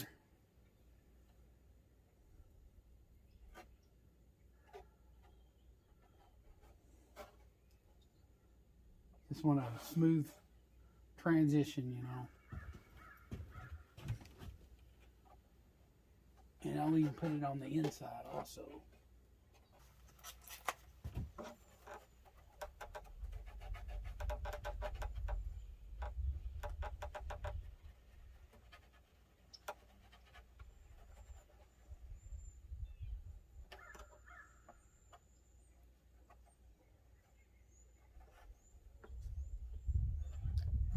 Looks pretty good.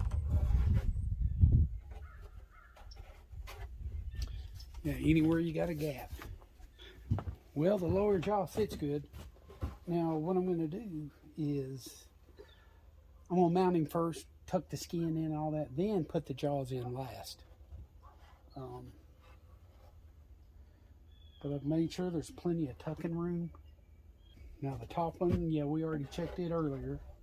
It fit real good, so just want to double check. Look at that.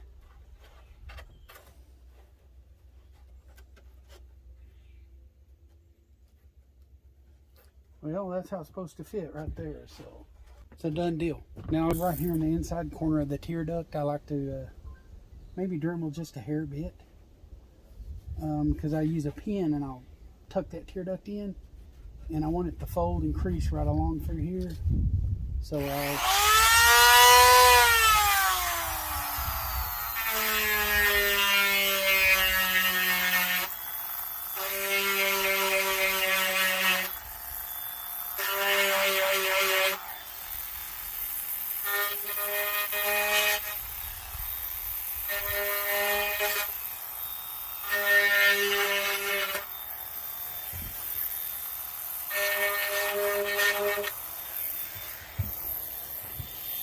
like that right there.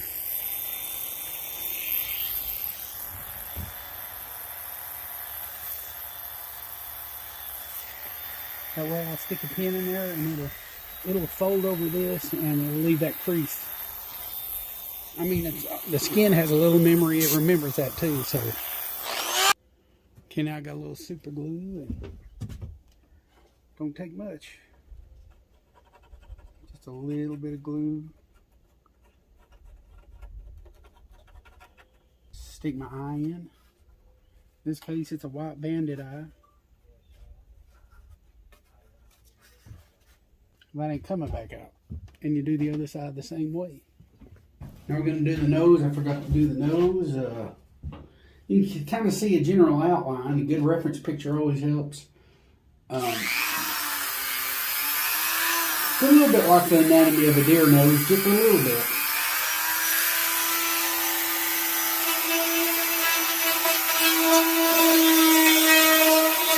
I don't want to destroy what's on the form, you know, make it worse or anything.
that's good enough for me. As far as the eyes, I don't deviate much different than I would like if I did a deer. I don't, I'll start the eyelid somewhere about right up in here, and then take it on back to about the middle of the back part of the eye as far as the upper one. And then the lower one, I kind of fill in the gap down there, and about like how I do a deer eye. That's the best way to describe it. So from the front, I want the eyelids to start about even on both sides. Make sure your form is good and level, That's pretty good and level. I've got critter clay. Of course, if you just got regular pottery clay, that goes good too. I guess the pottery clay shrinks a little bit, but as you can see, I used it to cover up some of the gaps on my form and stuff, and it came out all right. I mean, pottery clay is great if it's all you got. That's what I'm getting at. Don't let it stop you from doing your animal. But the critter clay has a lot less shrinkage. What I got here, a little bit of clay. If you got too much, you can wipe it off. If you got too little, you can add a little bit more. But I'll make a triangle. Kind of do my deer heads this way too. A lot of people roll a strip of clay. You can strip it out a little bit. It may give you more control, and then you spread it or something when you get it on. But I go to the back center of the eye. It's kind of like where people get wrinkles on their face. Hogs get that wrinkle too, right here. And that's kind of like where the eyelid stops.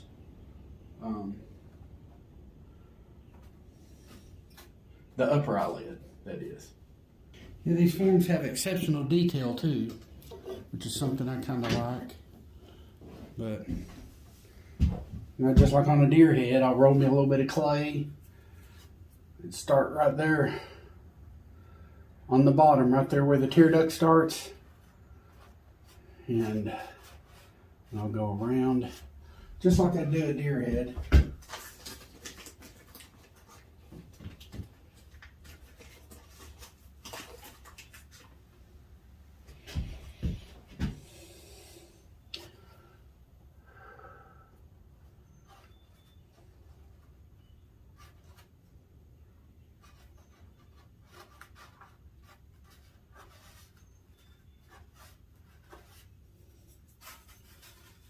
Okay, and even remembering the shape of a deer eye, I let that kind of control how I do everything. Of course, I got my squirt bottle.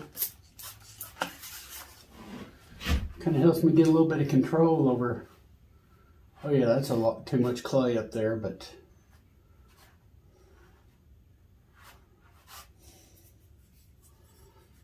a lot of people put a thin one. Okay, let me take some of this off. They'll actually put another layer of clay up here, which is actually pretty correct. In other words, the eyelid's supposed to be kind of thin. So, actually put probably too much clay on. That's okay, it comes right off.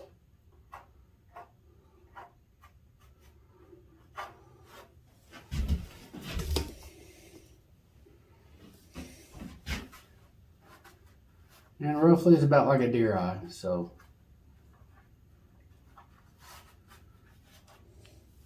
You definitely want some in this inside corner, and you want to fill that gap in right here.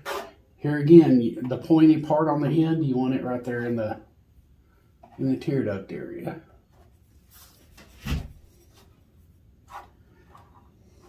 Right there, and you want to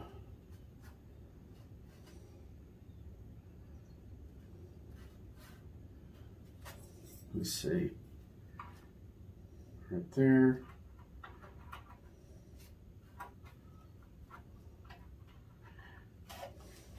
You almost want to make the eyelid like it starts kind of like up pretty high, kind of.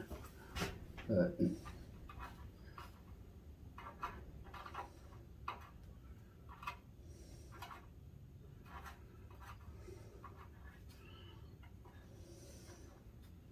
okay, there's a kind of like where the wrinkle starts, like on a person's face, crow's feet or whatever. They got it too, like right here on the back. Even deer do to a lesser extent.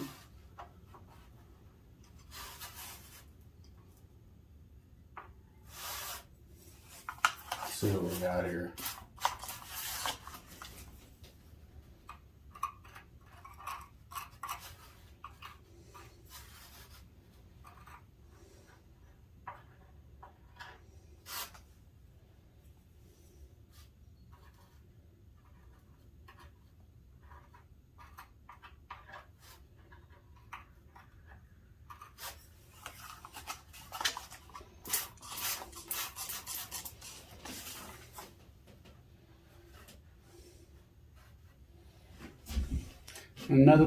Most people, the eyelid will actually be below the form a little bit, and then they just go in with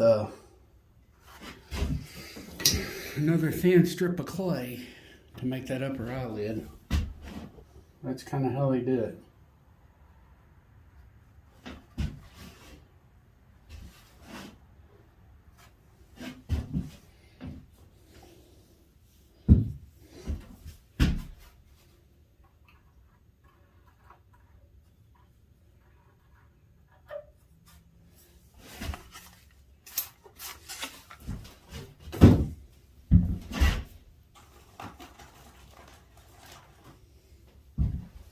See what I got going on here. Take some of that water out.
Kind of get what's going on there a little bit.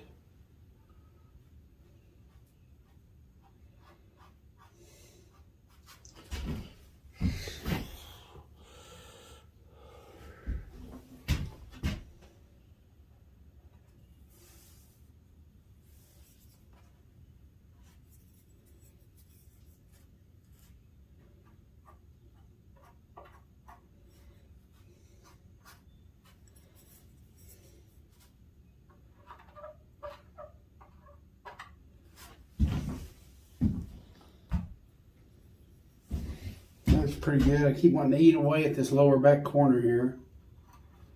Ugh, just a hair bit.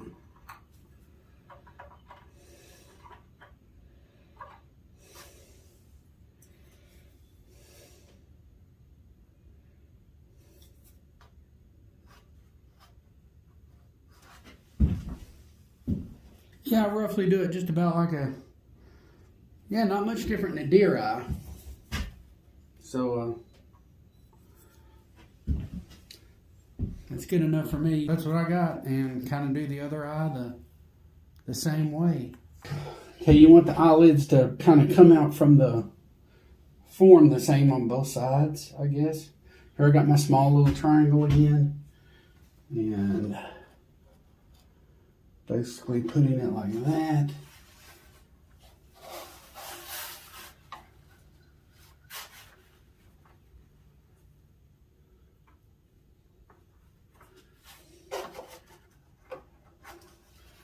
Now you want to put strip. You want to go all the way to the back corner of the back center of the eye, kind of like with the eyelid, like I did on that side.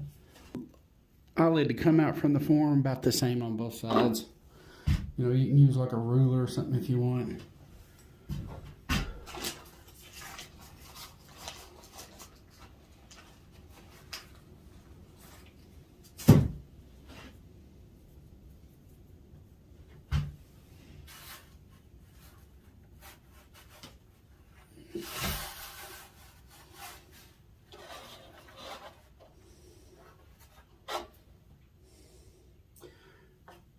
Main thing, I mean, I'm not the fastest at it, you know. I take my time, I guess, as far as trying to get them to look reasonably good, you know.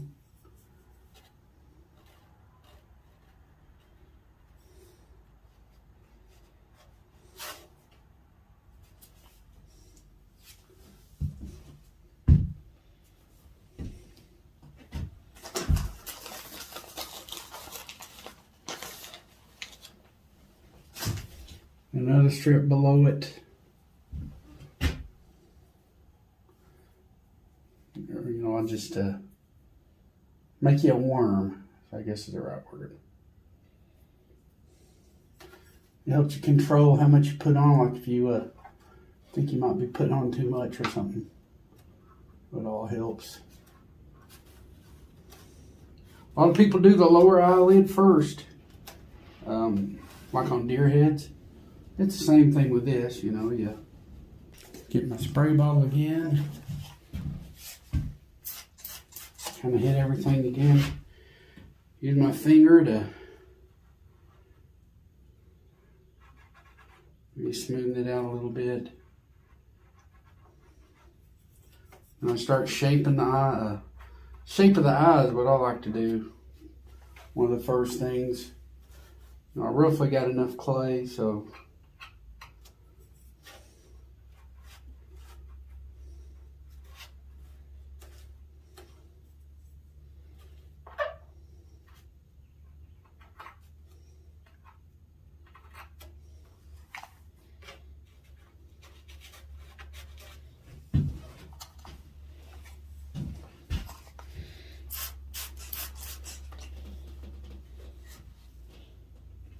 about there already.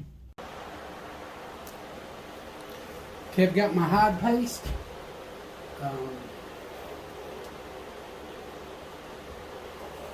And I've got extra tubes, you know, if I need it,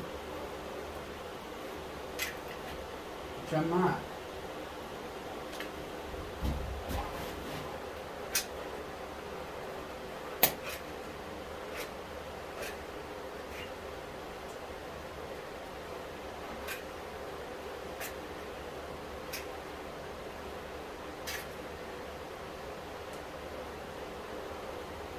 Definitely ready for another coffee there. Wow. Okay.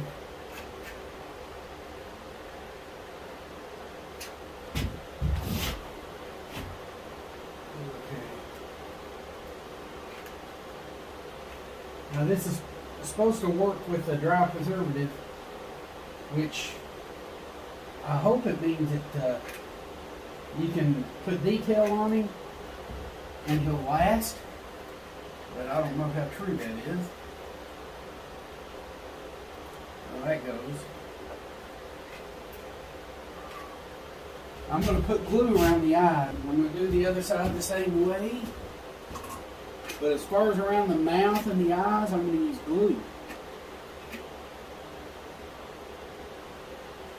The water bottle I'll spray up to kind of help me get where I can spread it out, you know.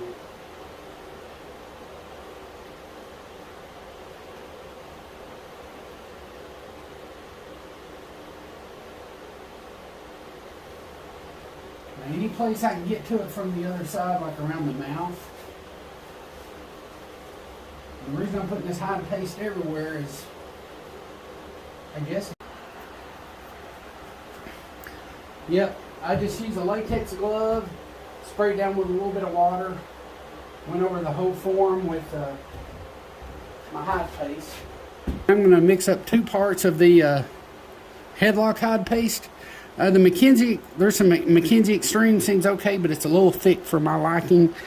It builds up thick and stays thick. It's kind of a thicker than the stuff I used to use, which they discontinued. But the headlock hide paste is some good stuff. Killer glue, it used to be available, but it's been discontinued. That was the best stuff I ever used. So 2 parts of these, I just get forward with the ends kind of buckled up around it.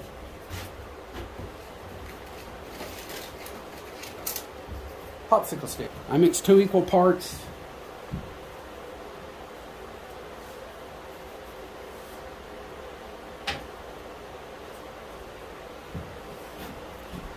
I don't want to get too carried away, but there's the hardener, the gray stuff. So I get what I think is enough for like 2 eyes. So I got about that much, and I get the same with the silver stuff. Okay, this is I guess the resin. So you got hardener and resin. So I mix 2 equal parts together. I've got 2 equal parts. I just kind of mix it together, you know. Mix it where it's real good mixed up, you know. Where it turns into one beige color. And you know it's mixed up good enough. Killer glue, or not killer glue, but here I'm going to put it around, especially in the wrinkles. I'm going to make sure it's in the wrinkles real good. And tear duct area, upper eyelid,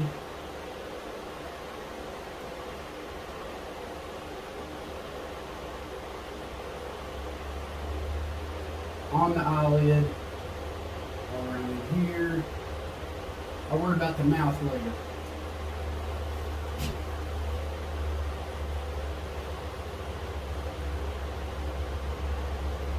Okay, right there.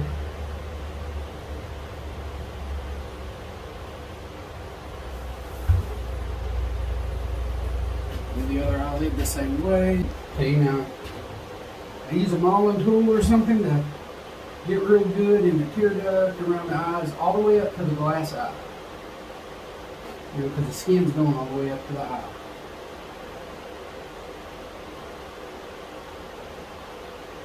I just want to make sure I got my glue on the eyelids and everything. That's crucial.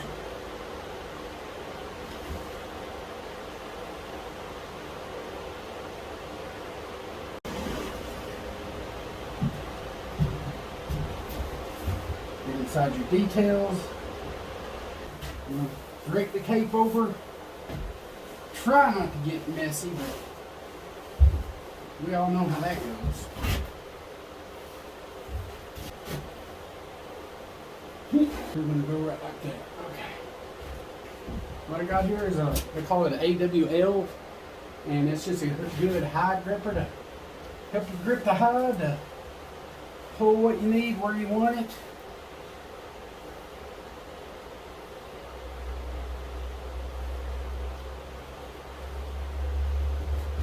Not a bad idea to use T-pins, you know, to like this inside corner of the eye. I know where it goes.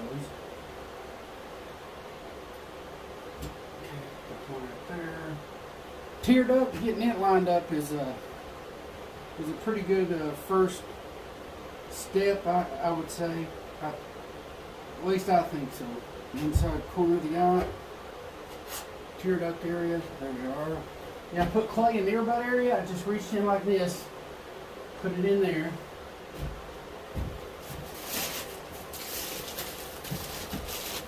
And then I'll get the same amount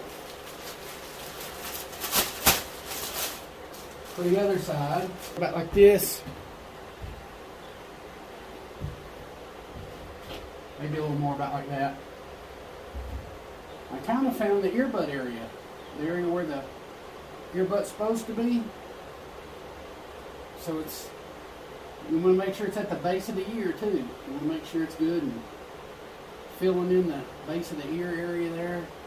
I've got these skewers, kind of make sure my ears stay in position. So I'll kind of go through the ear canal. And let's see, you can feel where the earbud material is supposed to go. Supposed to go right there. Make sure it's in there good. It is. There we are. That'll hold it. Now start positioning the hide in place. We got pins. Make sure it's pulled up enough. You know, in between the eyes. Pop one right there. There we go. Hold. And just start pulling stuff into place.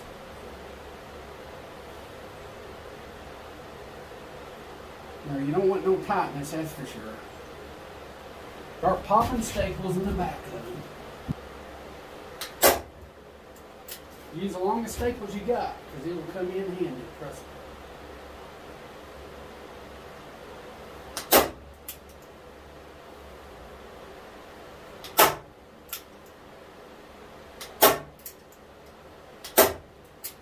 You get an idea where the armpit area is, just like on a deer. And I want it good and snug and fit, so that's definitely the armpit area, right? Right here you can see it. So that's definitely the armpit area. So I want that to ride right on the corner of that. And I'll put a staple in it. Hold it.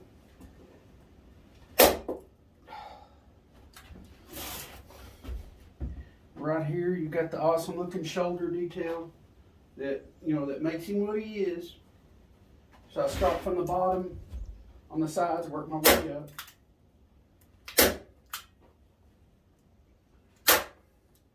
You don't want too much armpit on one side than not on the other, because I have run into that before.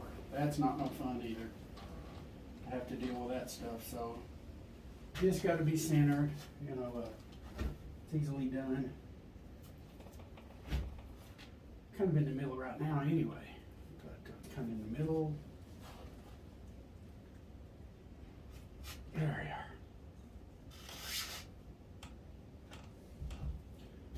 Make sure everything's centered real good, you know.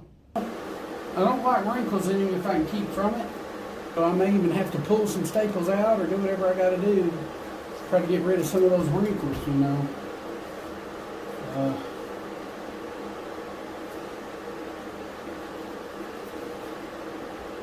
Especially in the creases is where they tend to happen.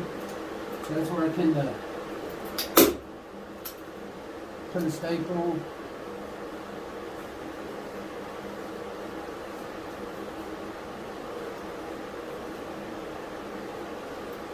And try to make sure the wrinkles are minimal.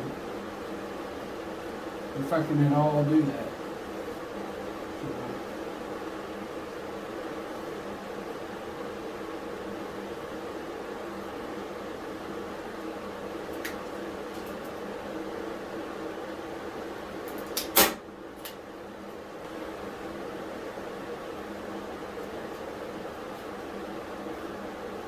Now, a lot of times I'll put a little, right there in the brisket area. A lot of times I try to help by, you know, I do it on deer heads too, but this will kind of keep the wrinkles out and make sure you get past the plywood there. Stick it in. Push it in as far as it will go. That's what you do.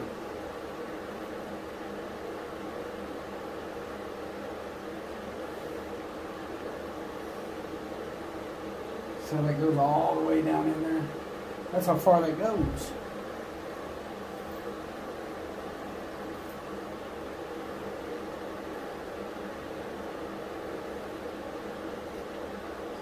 Cardboard might be better because it's leaves less of an imprint, but I know, like for deer heads, I've always used this stuff.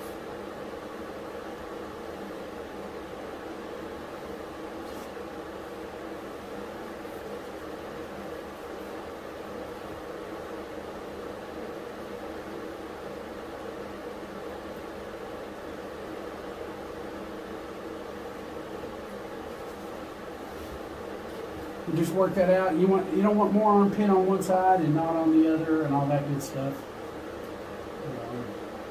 So you got to kind of work with it.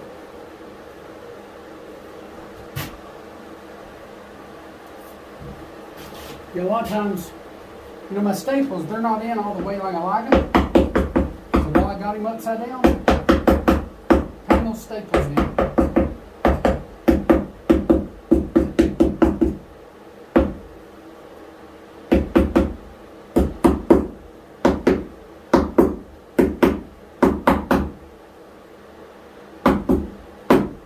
Might even see a place where you need to put one.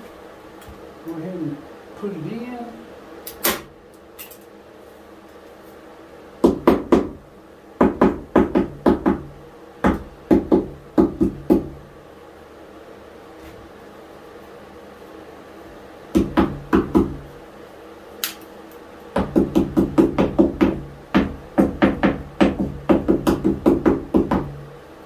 There you go.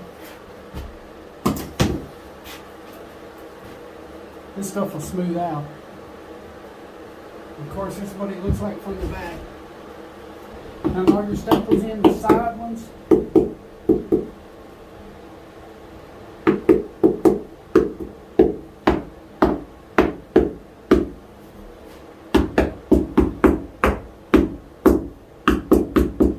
want to get carried away and, you know, pop your eyes out or anything, but you want to.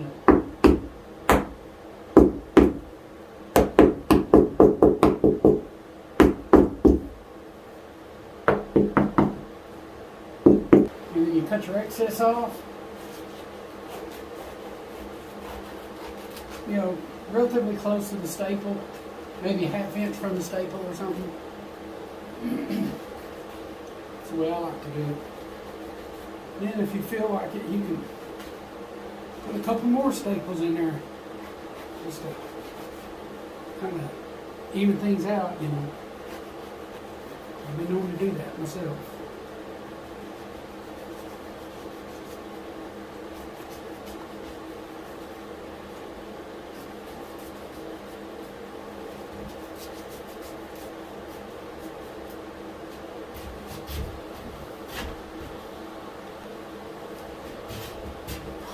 I'll pop a couple more staples in here just, you know, to help it out. A lot of people put felt on the back. You can do that.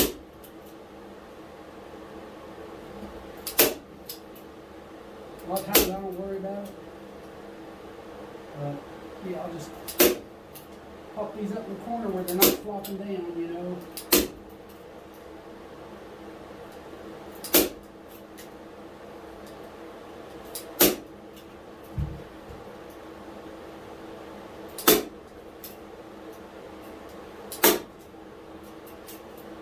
More for looks than anything, you know.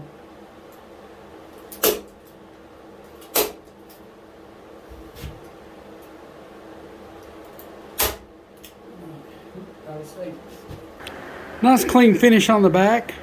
Okay, now get my little hide roller. Roll out any bubbles.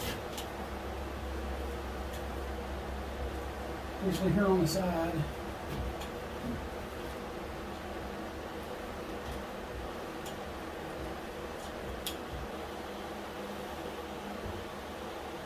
This eye's kind of preset, but I don't think I got it on video.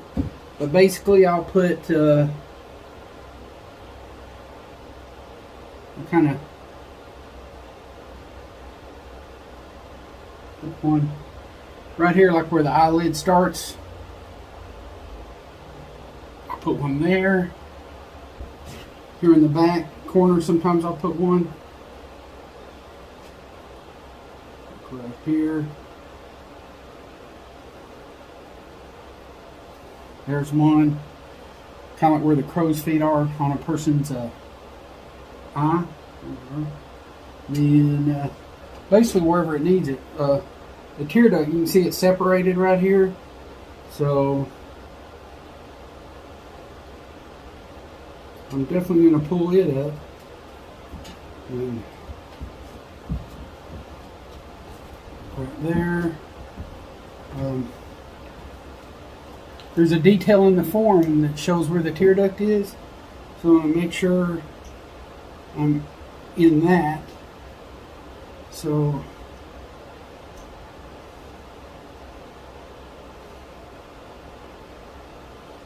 kind of like where the tear duct is. Like where that wrinkle is, I want that to be there, so I'll put a couple of pins there. Maybe one there. And see what I've done so far.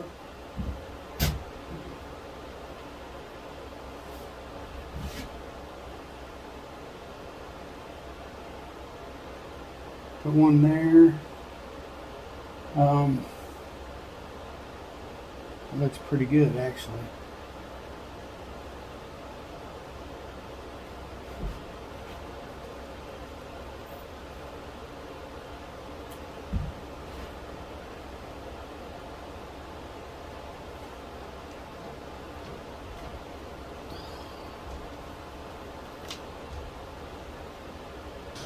Okay, sorry about the rocking. Okay, right here. Yeah, I just use the shape of a deer eye, basically. When I push it up against the, do whatever I gotta do to maybe make an eyelid or something like that.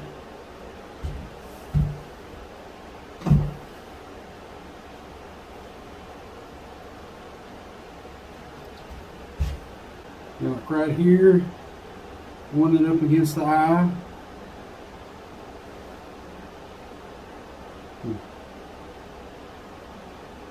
Okay. Do whatever you got to do as far as the pins are concerned, you know. I might want to put one here to keep the eyelid sort of high. Okay. Let's see. That's pretty good looking. Felt pretty good. Whatever you got to do, you know. Put one here.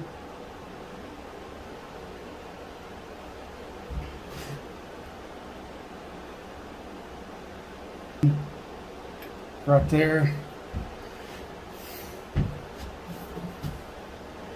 To use this to put maybe the creases. Make sure they're in real good, you know.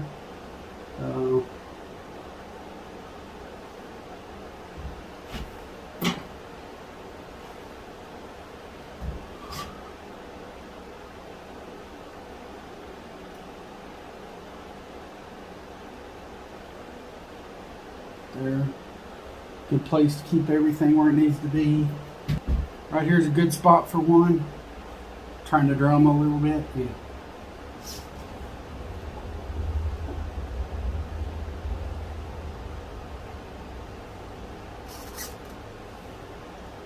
Just kind of pin it where the details are going to be to make sure it don't pop out or anything, you know, your details. And really looks pretty good. Yeah, try and make sure both eyes look pretty well even. Make sure the tear duct area is down in the groove. Might put some pins to keep it down in there a little bit. Okay, I've got a little worm of clay here, and I think some of the form, maybe I dremeled it away or something, but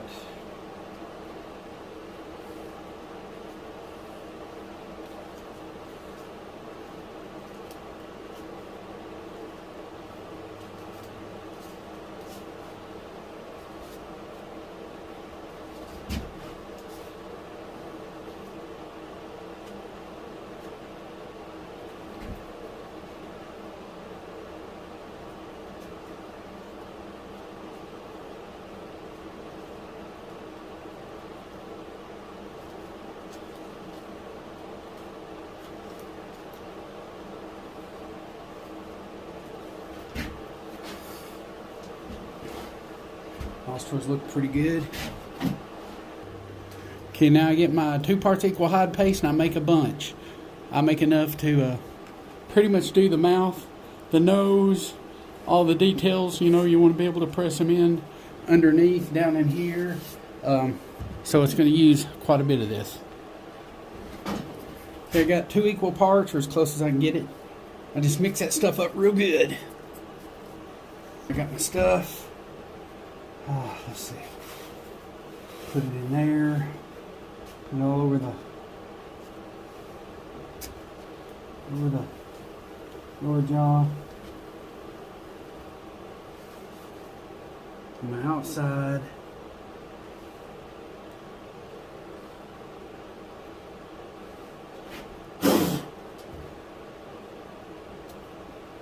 Anywhere that the skin's going to be, try to make sure I get some.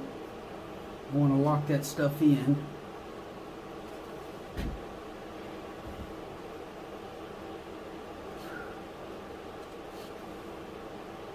I may even put some on these flaps of skin where they're going to go in. So, I mean, that way I know it's on there.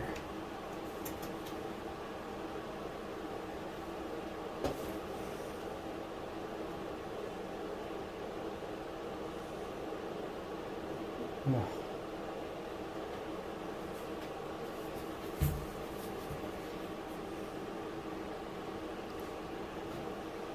All up under here. Oh, as far back in there as I can go.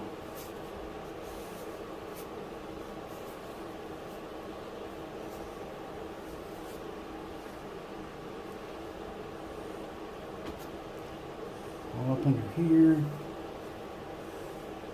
I want this glue to lock everything into place.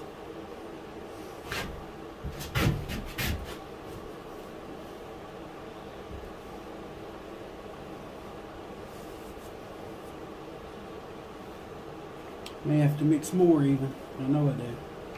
It's alright.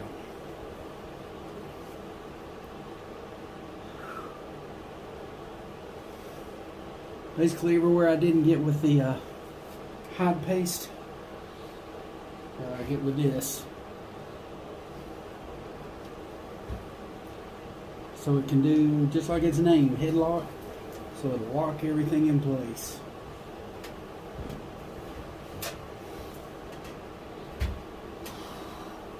All these wrinkles, I'll be able to push them in. The nose.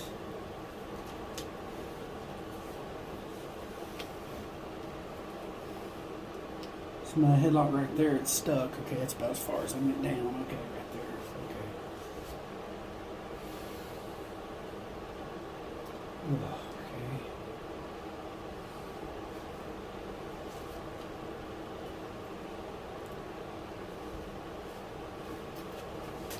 Well, you get the idea.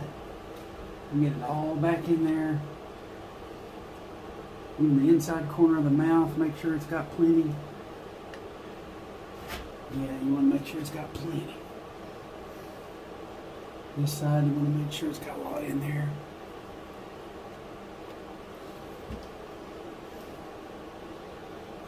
Even the end of the nose.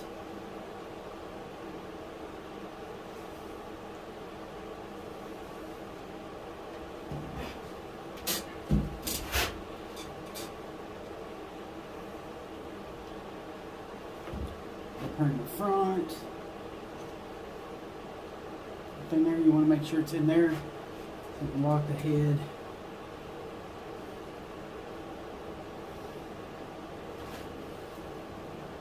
I'm going to turn him upside down here in a little bit.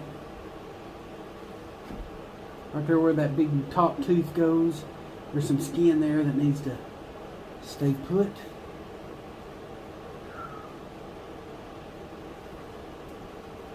Right there.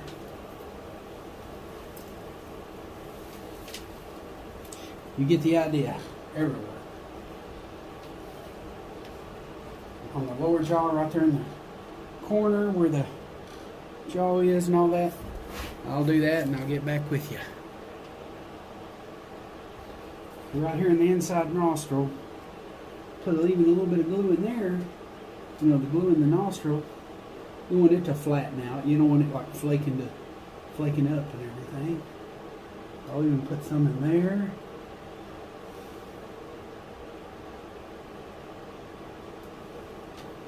Give it something to hook to, you know.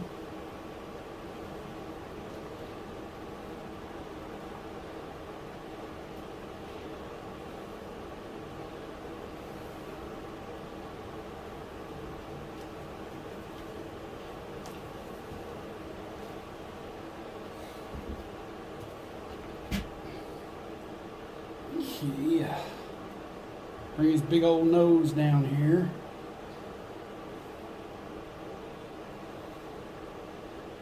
There we are. Got that clay on there for kind of a reason.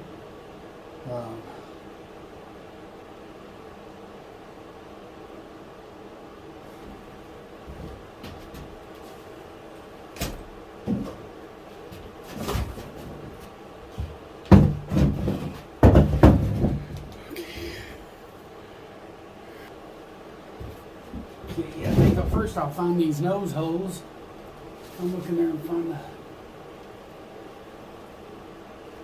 There it is.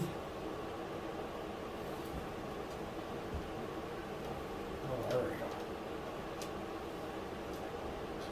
go. One.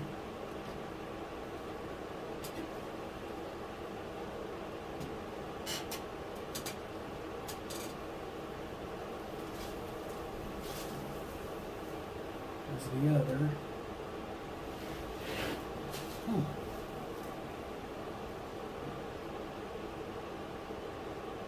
Okay, I think I'll throw some pins in there to get it to hold right.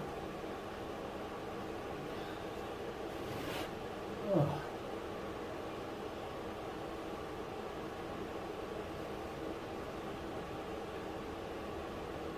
Okay, that's definitely the hole. Go there, that's definitely the hole for that one. Okay.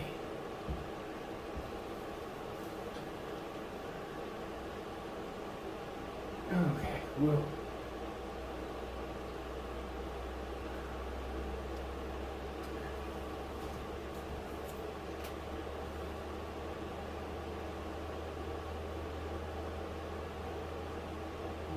Okay.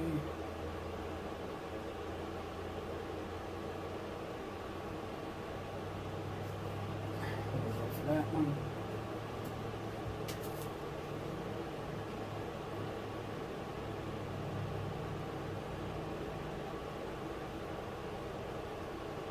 There we are, yes.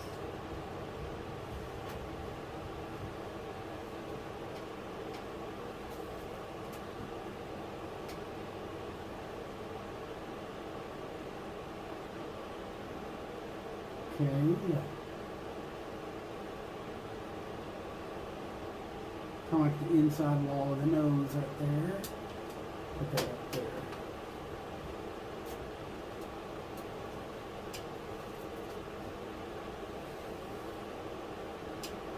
Yes.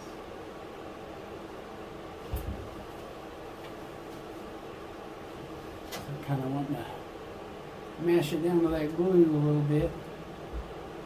Pins are helping out too, though. The general shape of the nose.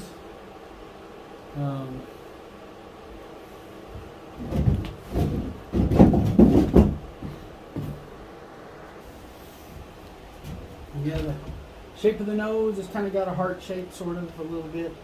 I'm basically going to put pins in so that I know when I'm stretching, he's not going to pull out. And then later I'll stuff some bags in there and stuff.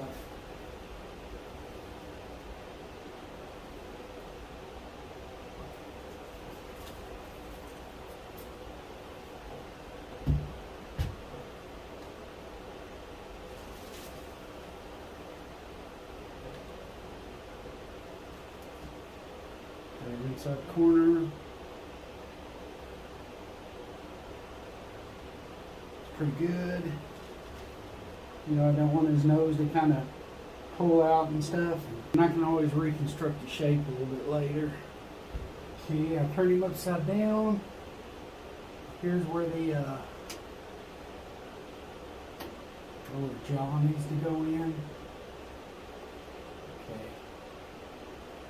Basically, it's all has to go together, basically almost like at one time, sort of. So that's where the teeth go.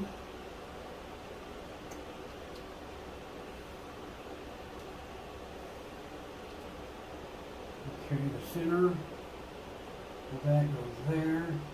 Plenty of room.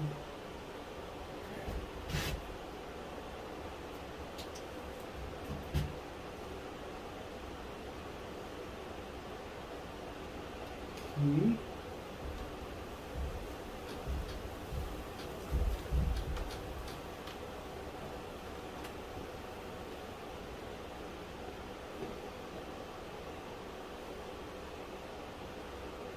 Okay. That goes like that.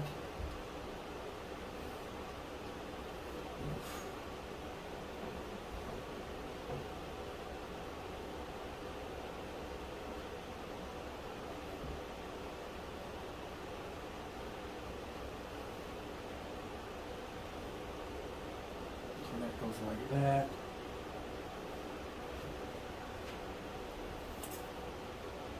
I mean, realigning the lower jaw a little bit. Kind of keep things where they need to be. This needs a ride. There's a little ridge there. It shows you where you need to put like this little ridge part right here. Shows you where it even shows you where it goes. And it goes right there. I'll put a pin right here. Okay. That shows where all that goes. Now this lines up. Inside corner of the mouth. Some of that I won't even use.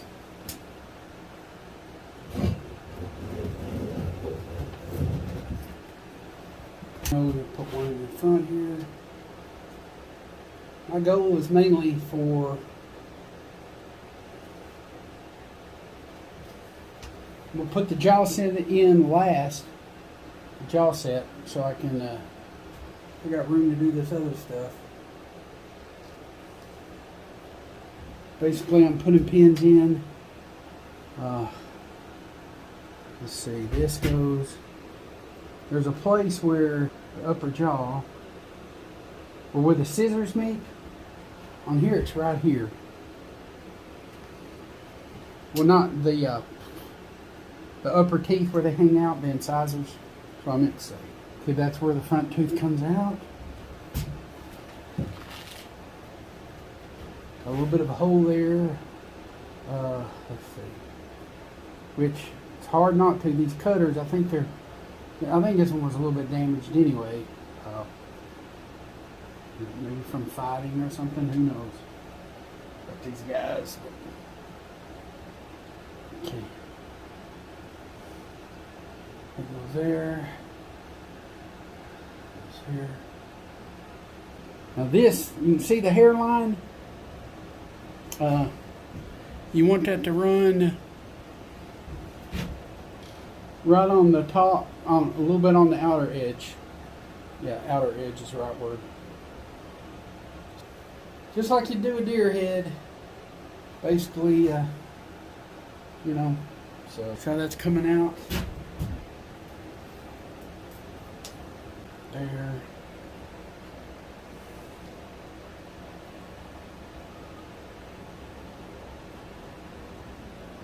He's looking good on this side. Sure is. Got my little trusty little hide puller here. Okay, that looks pretty good. Leave that there for now.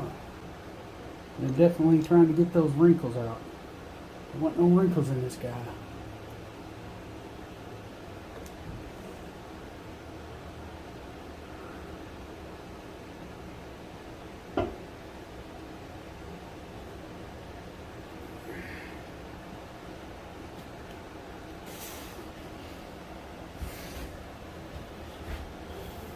That looks pretty good right there. I don't see any wrinkles really. I mean, not on the outside.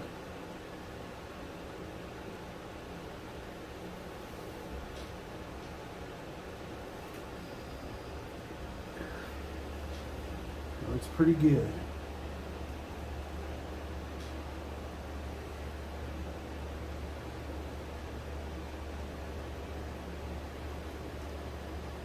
Yeah, I kind of messed it up, but there we are.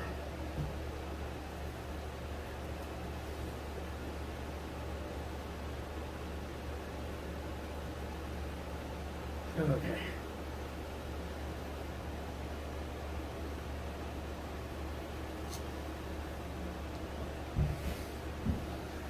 It looks pretty good. We still got this right up here. I'll try to get as far back as I can.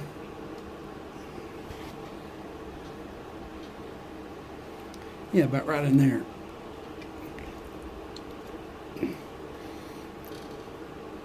Yeah, here we are. Well, it's trying.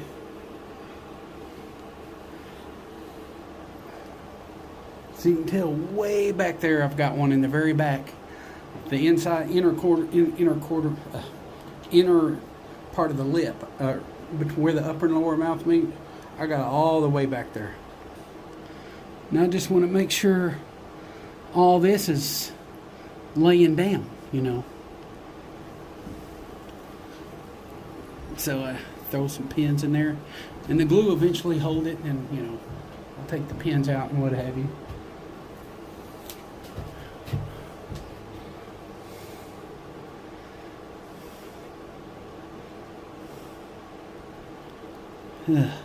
There we are.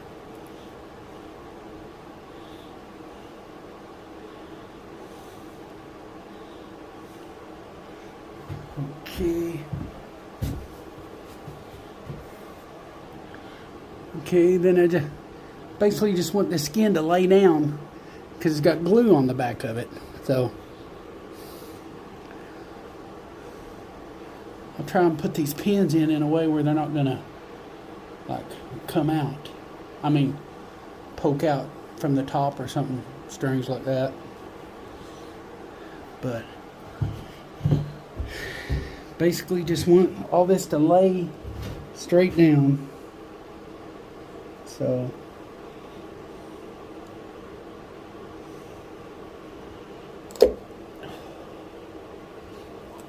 yeah, it's in there pretty tight.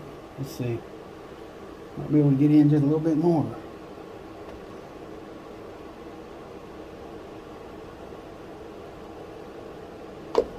That's in there tight as it'll go. The hairline is riding up to the top right there at the very edge before it breaks over. That's where I got it. And that's what I wanted. So, yeah. Do the other side the same way, and then we'll go to the lower lip. You can see a little ridge on the form. Well, these ridges on the skin has to line up with that ridge on the form. That way you know it's right. And of course you want the center of the lip to be right there in the center on the form. So just kind of go through a process of lining everything up, and that's got to line up like that. Now there we are, more than I like it. And now I know the point is right here. I want it to go in there. You know, the lip line, you want it right. You don't want it too far in or too far out, you know, the lip line, so take that into consideration. The glue will hold it anyway if you put it in place and pin it. But yeah, just, yeah, see how he's coming together? That lines up with this down here, okay? Yeah, right there. So we need one right, basically right here. Okay.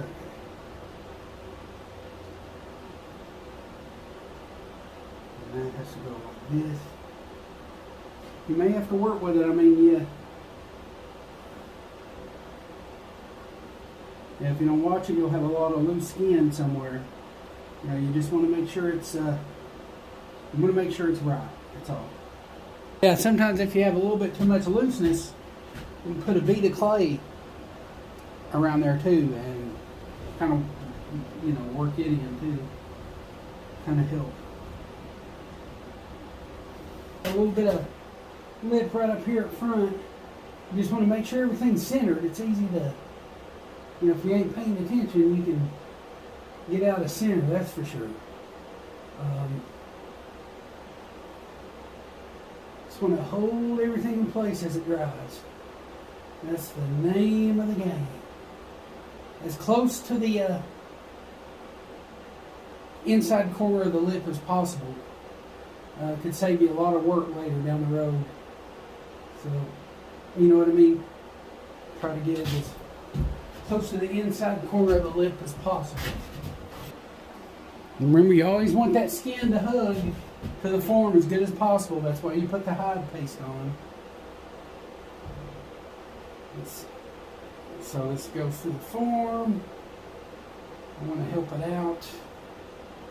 There's some wrinkles here on the side. Remember, we got that hide paste on there.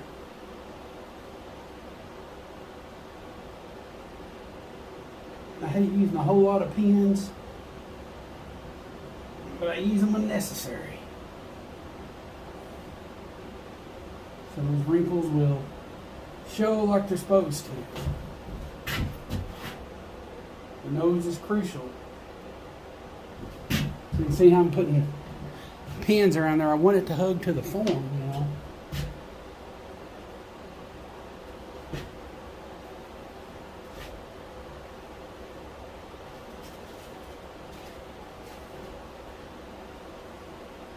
Sometimes you can press it in, but shoot, sometimes you can't. Okay, you got wrinkles right here. You got one, and you got two. There's a few wrinkles I remember I see.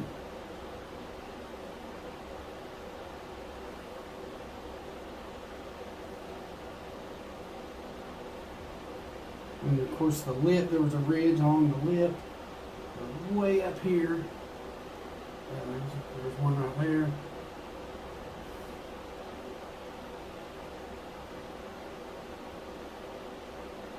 And let's see, it went around.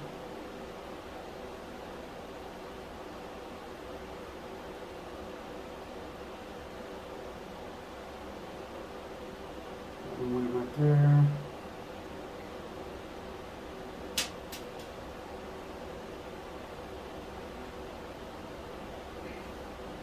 Sometimes you pin those details and that's how you get them. You know, if you want to go that far with it, of course.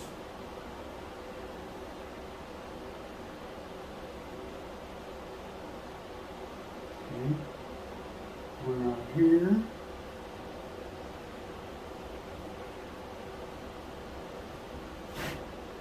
Let's see.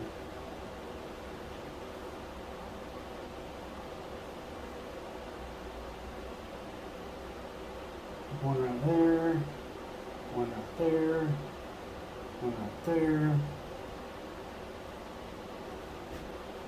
Pinning this stuff up, you know. I want details, in other words.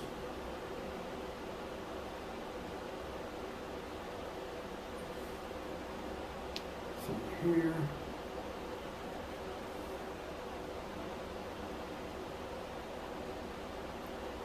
Yeah.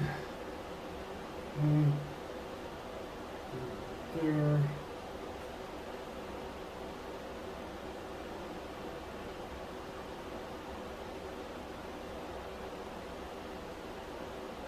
Here, one.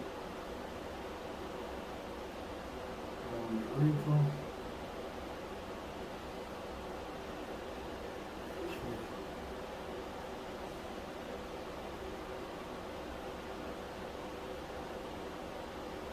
There's a wrinkle right there.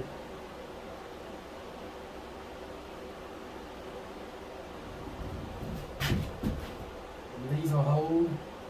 Have some right here. Got a little bit of glue in there. Of course, it was already holding in the back where we put it earlier. So, if you couple more here and there. On the lower neck, I've got a lot of saggy skin, and I got some glue right here on the lower jaw. And because of gravity, I'm afraid it's going to come down. So usually I lose screening material, like on deer and stuff, long-haired animals.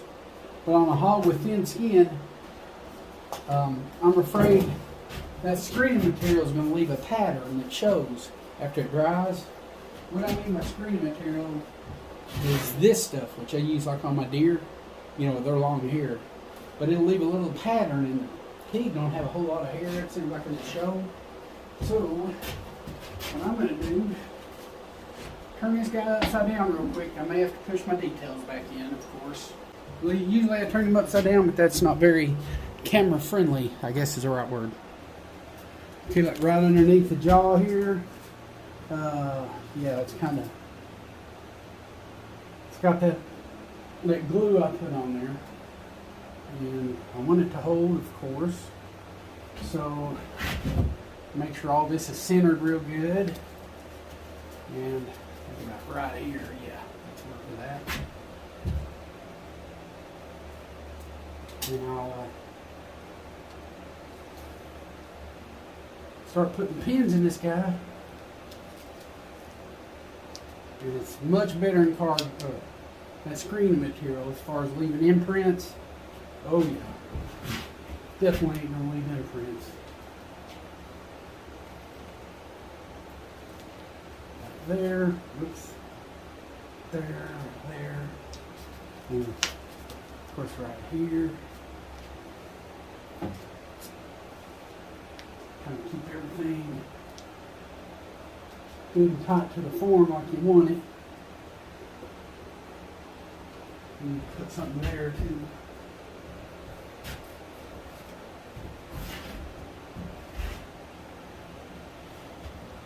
Yeah, you want to make sure he's not sagging anywhere, you know.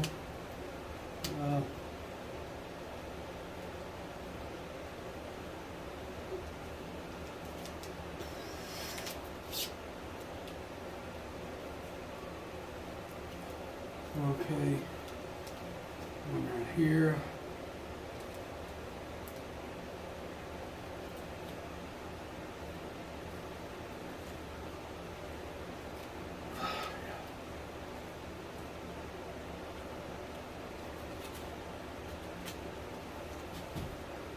Just throw your pins on him. Yeah, everything you do, like when you're on a deer, you know, sometimes I'll use this bird necking material, cut it in half, you know, if it's a large size or something, and you know, and I'm wanting this, you don't want to keep it on too long, you know, after it dries, because it'll, you know, you don't want to see it, you don't want to have an imprint of it, you can keep from it. Because the fact that it has memory means it'll keep the skin to the form all the way around, you know. Let's see what we got here. Okay, we got a little baby small hole there. Take a couple of small pins into it, just to pin them together, you know. The hole paste still got a little bit of stickiness to it. Okay. It's a super small hole. You probably can't even see it, but I'll just put a couple of holes right there like that. Nobody will know nothing. It's that small of a hole, in other words. So, yeah, it's a super small hole. Any place where it's drumming, put you some cardboard or necking material or a little bit of hole. You know, whatever you got to do just to get it to kind of stick to the form, you know. A couple of pins.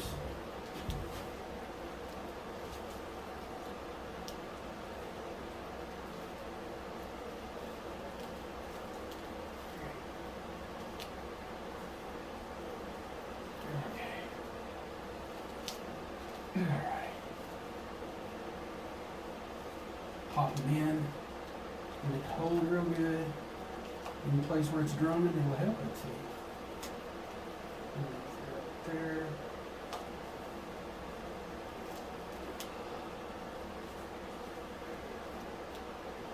Okay. A little bit right there, so I can put something there. Let's see. Everything else looks pretty good. On the ears, that's where I got the sole. Okay.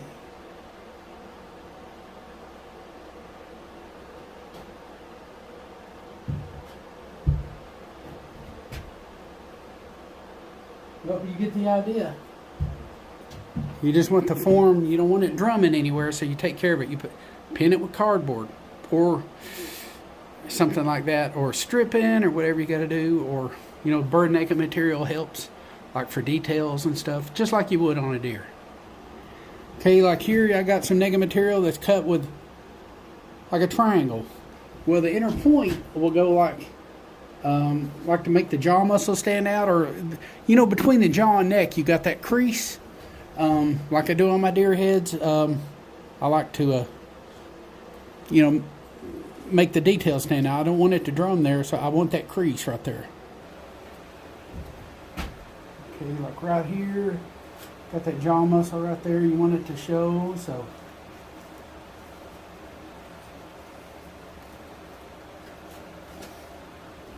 Stick that point in there. There you go. Find out where the jaw muscle goes. It goes right through there. Oh yeah.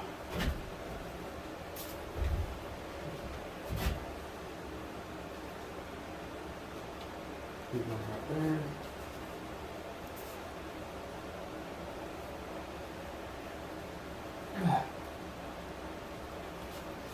There we are. That's pretty good right there. No drumming nowhere. Now you just let him dry. You want to put a hanger on the back. Okay, now I got just one of those McKenzie mirror hangers. It's got like, you know, 3 holes. There's a hole. This one's got a screw in it, and then this one. And just gonna go ahead and put my mirror hanger on so I can hang him up.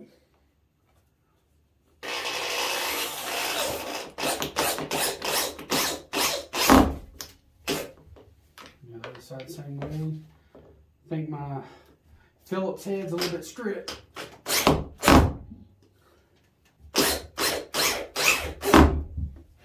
Now we just hang him and let him dry. Here's from the side. He's a great old biggin.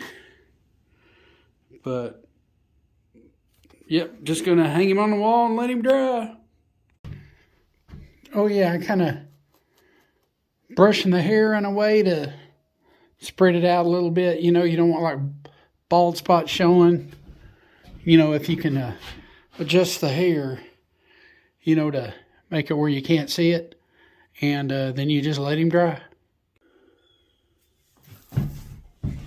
Okay, yeah, I also had a little bead of clay. I don't know if you remember going around the nose when I put it on. So I just tapped around there, kind of made it look more natural. It was kind of like pointy and sticking up and everything, and I kind of brought it down a little bit. Now I'm going to remove the pins. They serve their function. They held everything in place while the skin sort of kind of dried. So I'm just going to take all these out.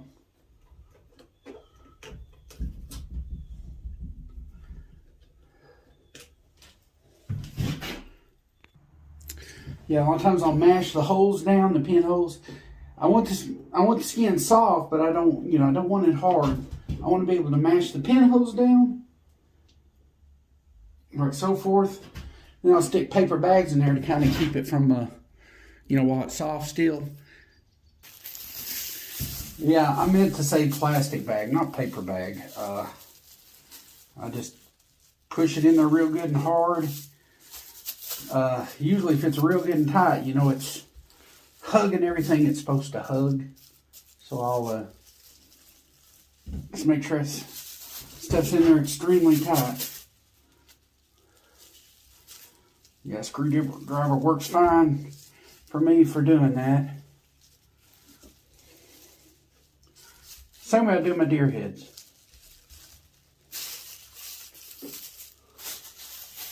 And get the other side.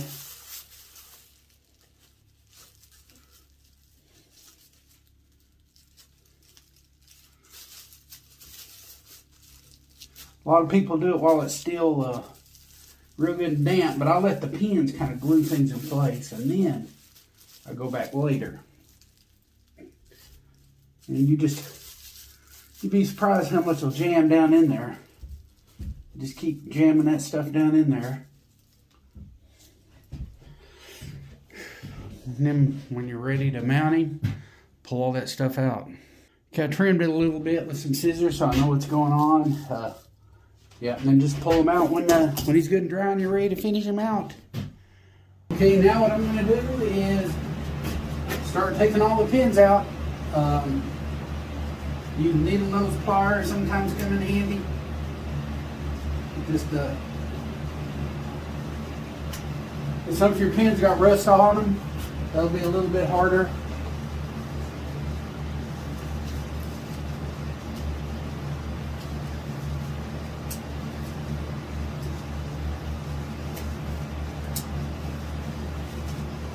And depending on how many pins you put in when you started, it determines how many pins you got to take off. So, something to keep in mind. Might have to work with it, twist it, backwards and forwards. Get them to come up.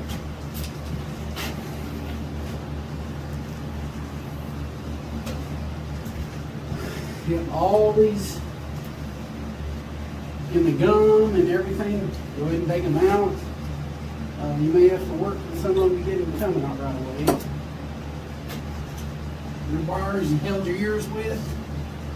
Go ahead and take those suckers out. You can reuse them again. Twist them a little bit, and they usually come right out. What it is I've got a lot of excess skin around the lip area. So upper jaw goes fine. I mean, it's got to come up front to be flush with the form, like where the grooves and stuff are.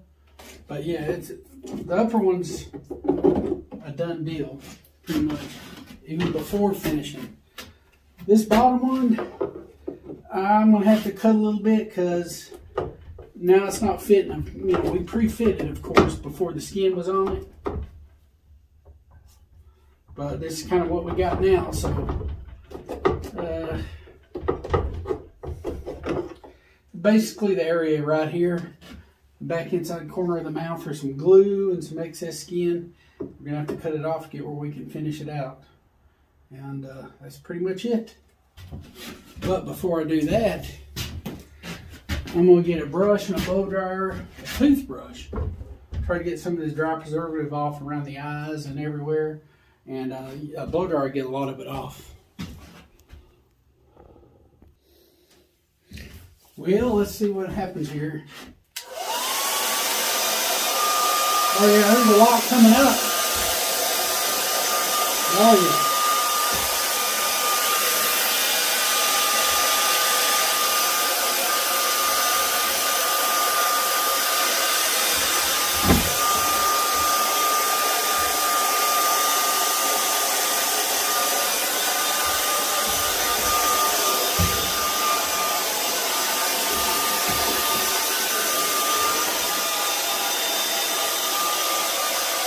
The ears, oh man, look at all that.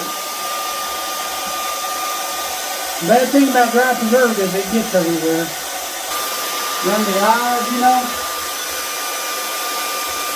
all that dry preservative. These hogs don't have a lot of hair anyway. A lot of them do, some do, I guess.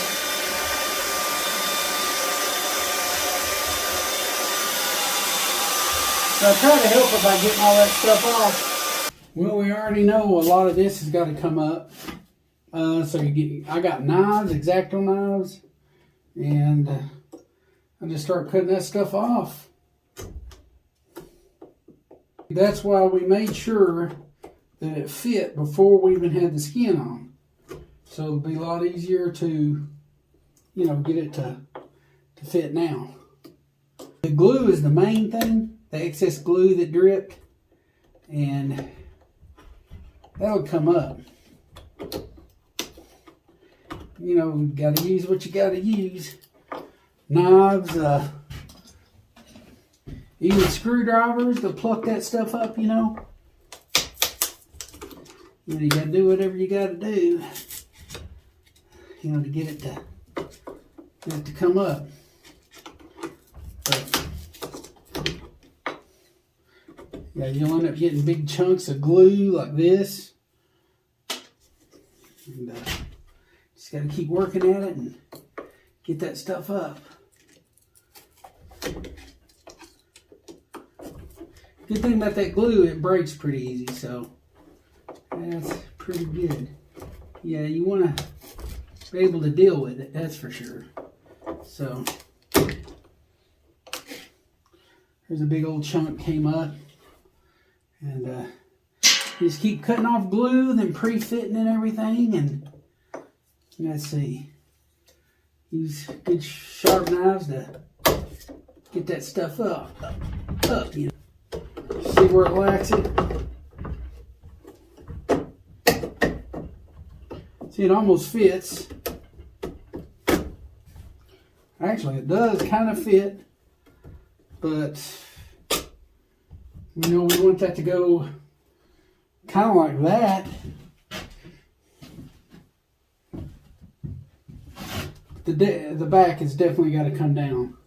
It's like really kind of high in the back. So pre-working it there. You know, pre-fitting, cut a little bit more off, pre-fit, till you get it where you want it. Actually, use the Dremel a little bit. Got a screwdriver, a flathead screwdriver with a hammer. And I'm breaking all this stuff loose. You just got to do what you got to do to get this stuff off. So, a big piece right here that'll come up. I have to kind of put them in both at the same time. It's not wanting to let me put them in, if that makes any sense. The tusks are in the way. I guess the tusk can be removed, you know, and easily, you know, put back in. But if I don't have to do that, I sure as heck won't. That's for sure. Well, I'm end up having to take a little bit more foam out just to get it to go in. It's all right. Nobody's gonna see the back anyway. Might not be a bad idea to paint it black. You know, so everything just, you know, can't see nothing if it's all black. So I'm debating on doing that. Okay, you got some stuff here. It's called the Moore Jaw Juice. Supposed to be, I don't know, an easier way to attach jaws and tongues. Supposed to be better than just like, I guess, hot glue or whatever. And plus those teeth they're not exactly plastic. They're not exactly lightweight. So basically what I'm going to do is I'll do the bottom one first and get it out of the way. But basically, okay, puncture the top of it, and then you get that out as far as you can. I'm gonna get a little help, like maybe I don't know, screwdriver or a knife or something. Where you're supposed to put like a continuous kind of thick bead, and supposed to let it sit up for a while, and but I can't get to the back, so I'm going to do it this way.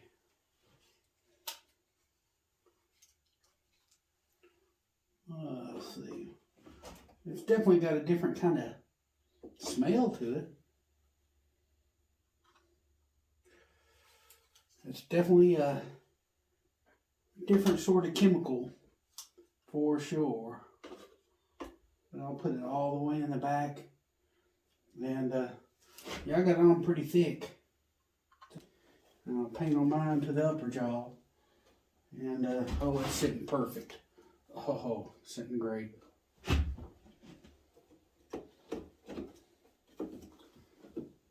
There we are. Well, there's a drawback to that more jaw juice, and one of it is, you know, if you turn your heat off at night and it gets below 55 degrees, this stuff does not set up. And then that leaves you with, you know, alternatives like Bondo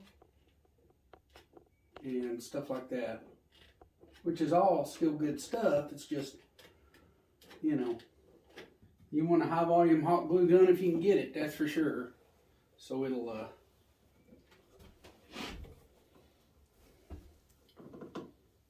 you know, so you're not there all day. That's what I'm getting at.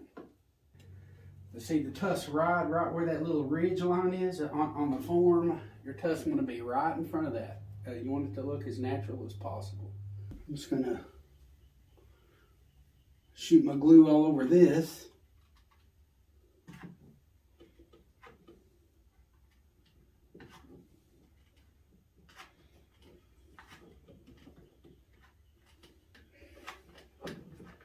Make sure it goes all the way down to the bottom. You get it in place. Now you hold it in place. That's some Bondo and hardener. This hardener happens to be blue. Some of that blue stuff is really good. I can't tell the difference. So, got my Bondo and hardener, and I'm just mixing it up. You know, y'all know the deal.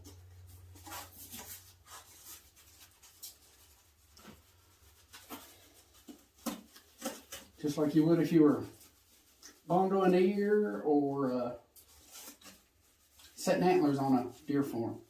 You just got to mix the Bondo with its hardener, whether it's red or blue.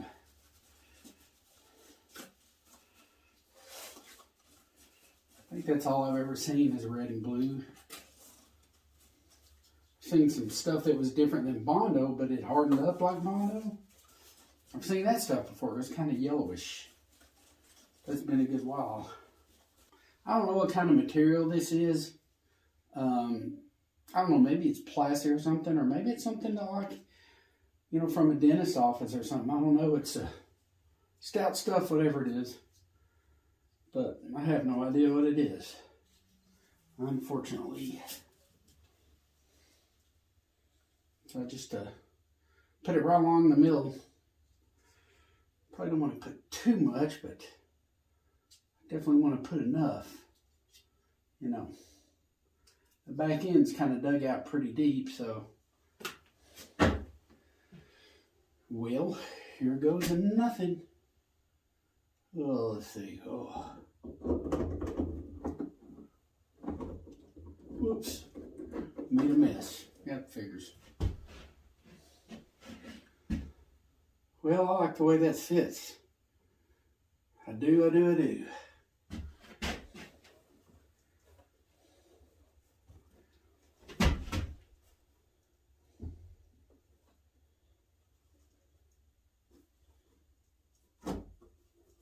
Okay, that's probably more like it right there. Oh yeah, that is it. Get this stuff off with a wet rag or something.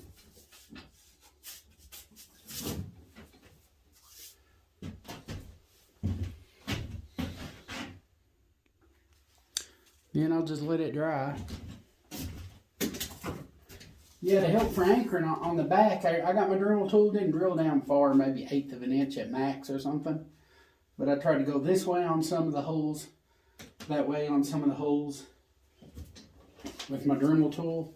It's going this way on some, that way, maybe sideways. Put a bunch of little holes just to help it bond. It is Bondo, and it's got to connect to that foam, so it should be fine. And now I've got some 2-part epoxy. It's epoxy sculpt is what it is. Made by Aves, A-V-E-S. This is the white stuff. If you mix it with lacquer thinner, it'll thin it down, but all the white will come out of the epoxy sculpt. But if you use water, it'll mix thoroughly. For most of my stuff, I just use the gray. The gray stuff, it's epoxy sculpt is what it is. What you do, you just mix 2 equal parts. I had the, I guess, part A and part B, I guess is the right way to say it. But yeah, one is more gray, the other is a kind of a different color, and you just, one's gray and one's yellowish usually. Except this stuff, it's white and gray, but the white overpowers the gray, and you end up with a white epoxy sculpt. But you have to use water, otherwise the lacquer thinner will just eat all the paint out of your mixture. So I've learned that I have to use water and not lacquer thinner for this. The other stuff, it don't matter. It's all one color anyway. The gray, this stuff, a different story. And I just keep thinning it down with water and mixing it real good, which it's already there pretty much. And most assuredly, when you put in a jaw set, you're going to have some places where you got to model it into the form and then paint it to make it look realistic. And this one's no different. I can see places where the gum is separated away, where the gum is away from the form, and you want to fill it. You want to make it not noticeable. And the best way to do it is just find a way to get it in there. With a modeling tool or something. So I've got like a little bit of a screwdriver, I guess you could say. And I see a little gap right in here between the gum and the form. So I'm going to fix that up.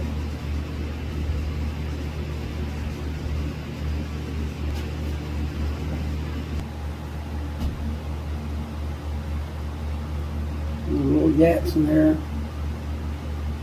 and you want it to look like there's a gentle contrast, like it goes from the gum to the roof of the mouth to the gum with no problem whatsoever. Smooth transition is the right word. I know you can't see it real good. Been trying to get a good spot, but hasn't been super easy.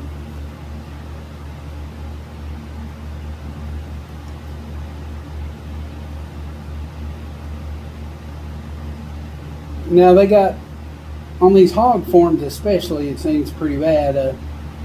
You've got to really make the mouth work with the form. It goes past just putting it in there. It's almost like you got to have the skin on there to know where everything lays and everything. Know how much you got to cut off and all this stuff. But I'll do that and I'll get back with you. Let's see, is there another spot that's more noticeable? Yeah, like right here. You can see that. Just kind of want to worm that stuff in there where it matches good if you can, Smooth transition.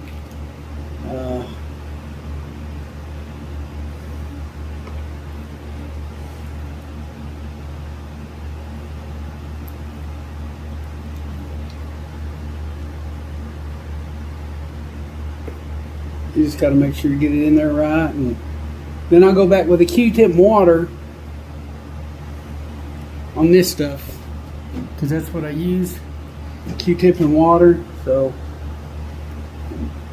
that's kind of like what I'm got going on. You can see there's an empty gap there, and I kind of filled it up. You got to really mesh it in there, but you get the idea. That's a bad one right there.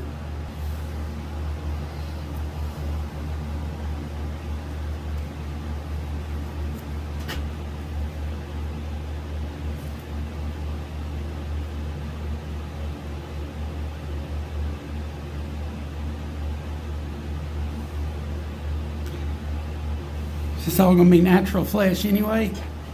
So I just want to blend it in real good. I'm going to probably end up using some dark browns maybe some siennas. I'll look at my reference pictures a little closer, and it'll show me better what I need to do.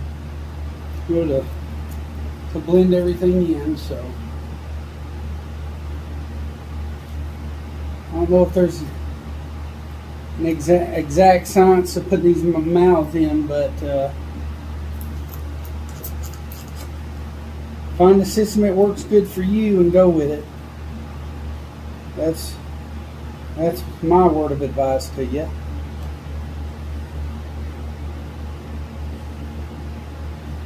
And make sure it's good and smooth and realistic looking. If you want to do that.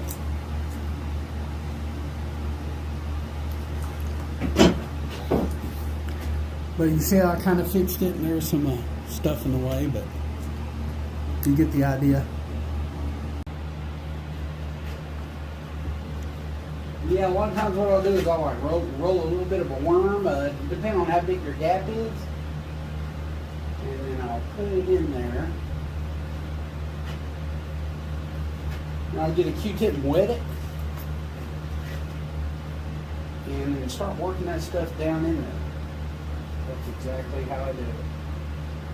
Just push, push, push. In other words, I see that I got a gap there that needs to be taken care of. And push that stuff down in there. However I can do it.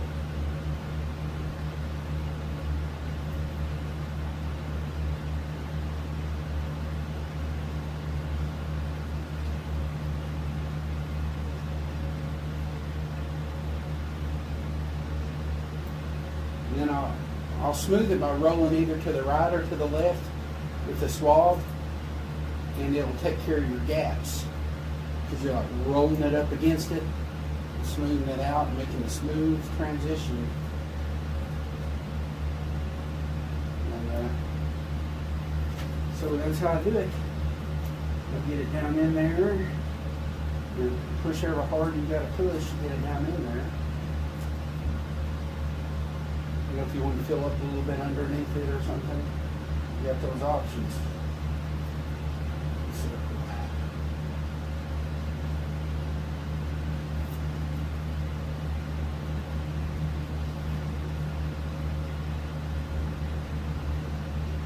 They also got them where you got to dremel the mouth out by yourself.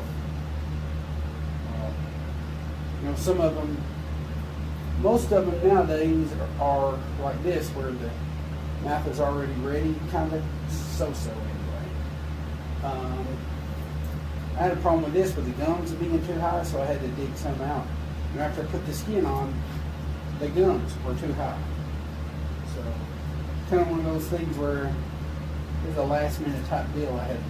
So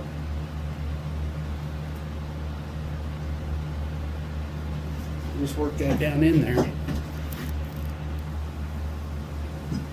Also, if you got like little pinholes, which I do, I'll get a little epoxy sculpt. Just enough to cover that pinhole. And I've even used a little bit of latex caulk or something. I mean, it's not much. You figure that the width of a pinhole, you're not talking a lot of stuff. But I get like a little bit, put it there, and I'll get a wet Q-tip and just kind of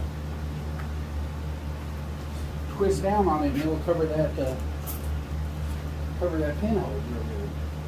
Just like this.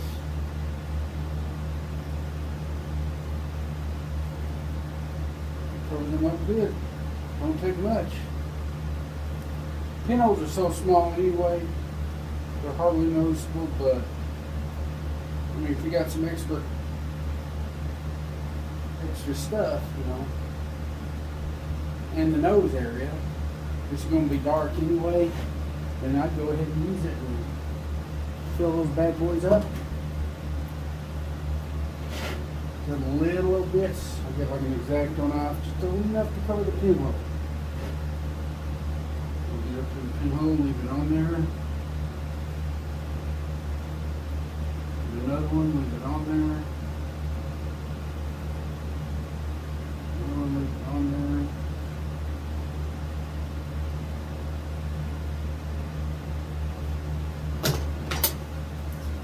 this is just areas that are going to be dark, you know, like brown or something.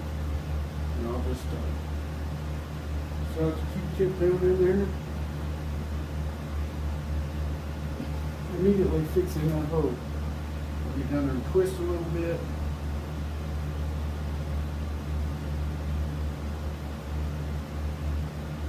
It isn't.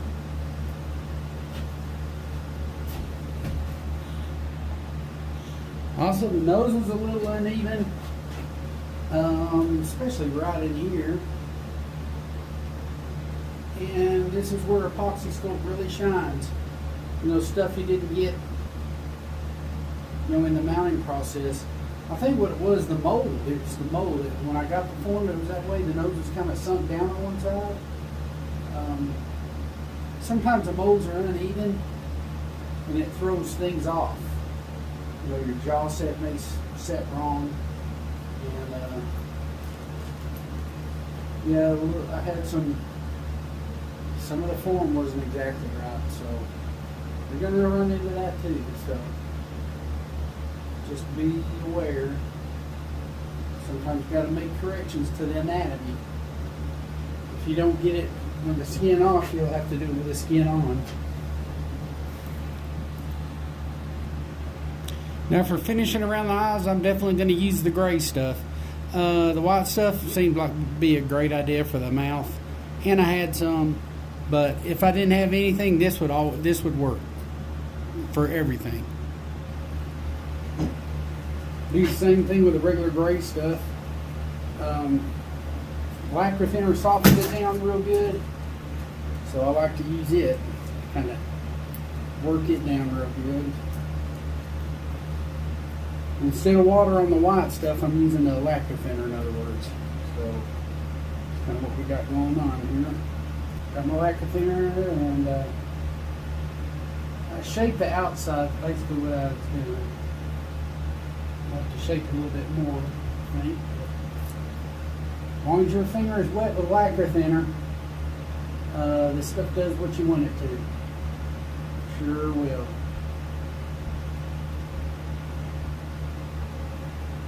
Epoxy sculpt's supposed to look like part of the nose. It won't until you paint it, of course, but you get the idea.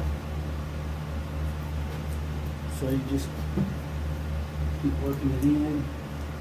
Right, a little bit more right there would be great. Yep, just got to keep your fingers wet with lacquer thinner, or you're going to be in trouble. You know, having it stick and be gooey and all that junk. Just keep the lacquer thinner on it. Smooth your stuff out, and everything ought to be great.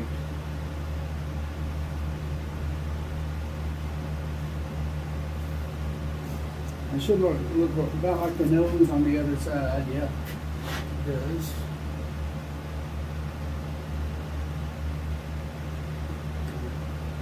You want it too rough, but you want it to match real good, you know.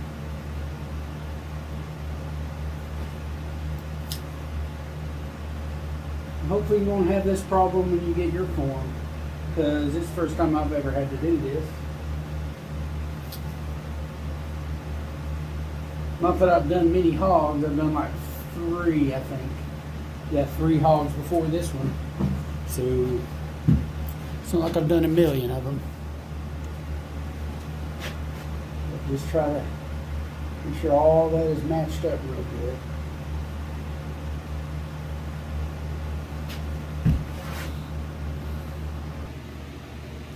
Okay, for finishing around the eyes,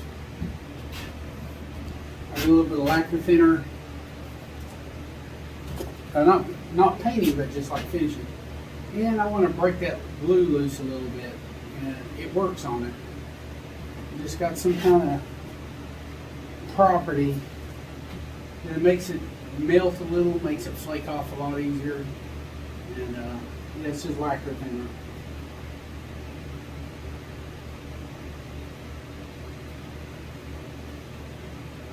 Put that on there for a little while, let it sit. I'll come out with my old trusty X-Acto knife and try to break some of this stuff loose. You want to be careful not to break, you know, mess your eye up. You know, or put scratches in it or anything like that. You just want to get that glue up. That's all you want to do. Stuff's a little bit stout, but it's coming. It's not as soft as what I was used to. This is headlock. It's some stout stuff. What I'm used to using is Killer Glue, but they discontinued it. It was stout, but you know, I could pluck it off with no extra worries, you know, about stuff going bad on it. So just gotta do the best you can with it. Some silicone or something in there somewhere. Huh. But yeah, so all the glue is scraped off for the most part. Some back here a little bit, but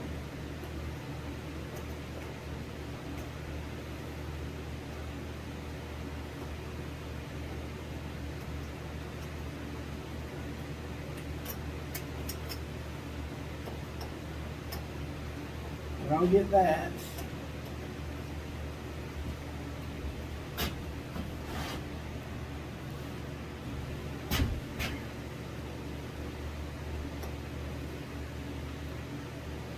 Loose skin. This is right here where the tear duct is. So this can kind of come up a little bit. But I got a nice shape to the eye. It's like a deer eye, but a lot shorter. Basically what it is to me. And it may not droop down as much in the back, especially because it's a lot shorter. I get my pre-mixed epoxy sculpt. Start filling in where the tear duct area is.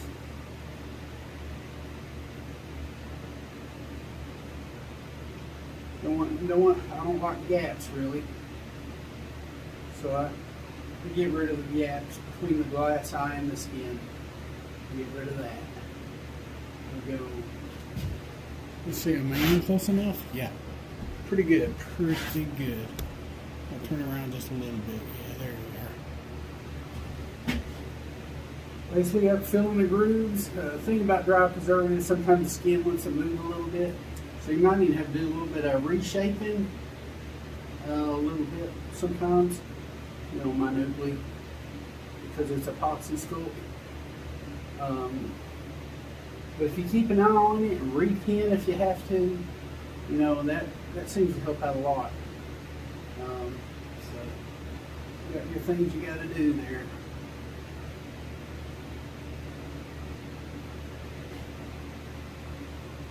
Let's see. Somewhere around here.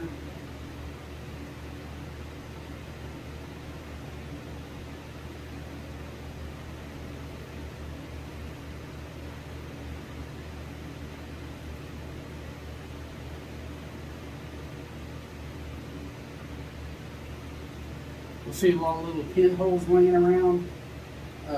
Go ahead and use just a little bit on the end of the X-Acto knife. Kind of put it in there and then go back with your Q-tip and fill those holes up. There's one.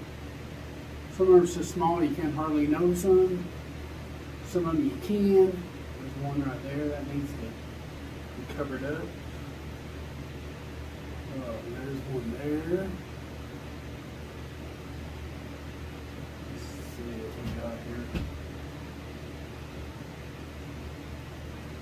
Indention in the skin right there, I may just go ahead and take that out. In other words, use that epoxy sculpt to cover it up.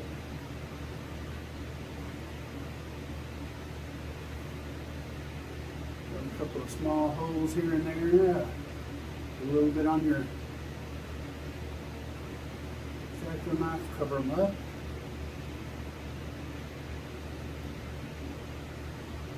We're going to go back with a Q-tip and take care of it.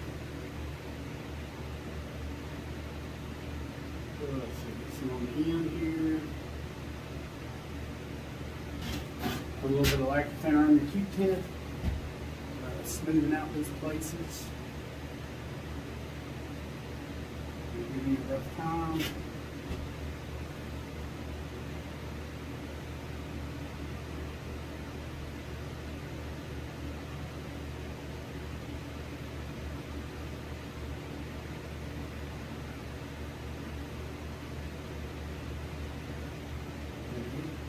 Make sure that stuff is smooth.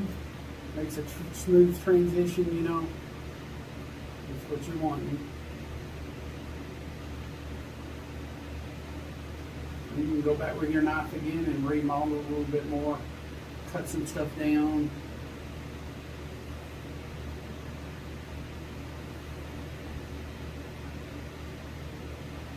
Find all your pinholes and go ahead and doctor them up a little bit.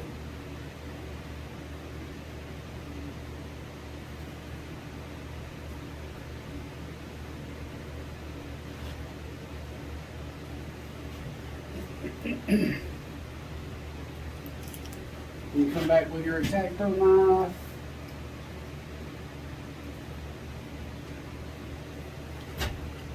Sometimes I'll put a little bit of lacquer thinner on it. And you may have to reshape your eye a little, or the reshape the eye a little bit. Sometimes you got it. You know, you want it to look natural as possible, of course. A little around there.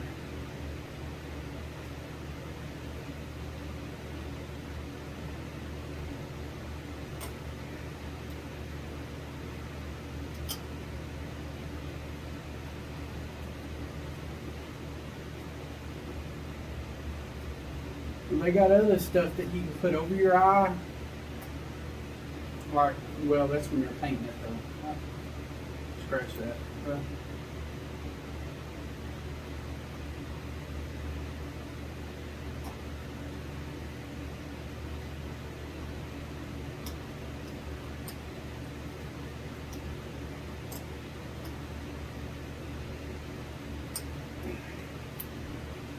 gonna clean these eyes off.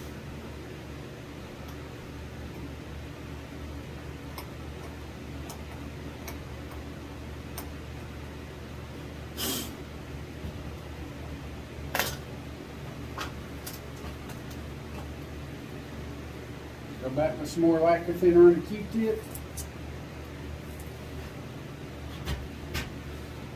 Make sure everything's smoothed out like you like it.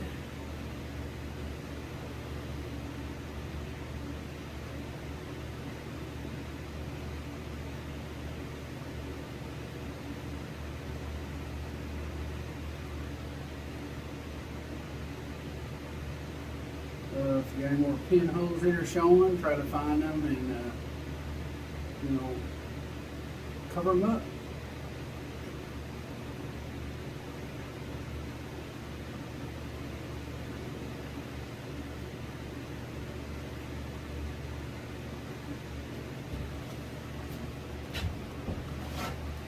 Well, I don't know about you, but I don't think that's too bad looking of an eye.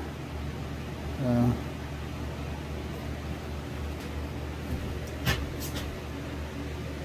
you do the other eye the same way. You just get them ready for to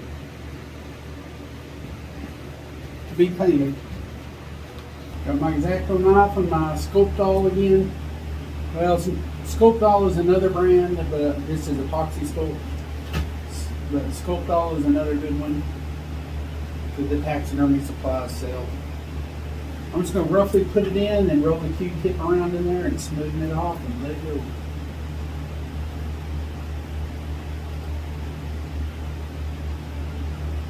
Pretty good. Not there. The same on the other side.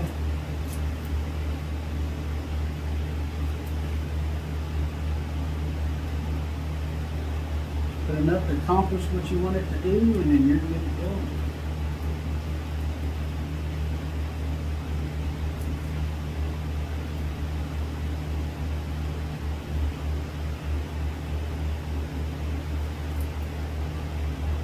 Top here looks like it needs a little bit.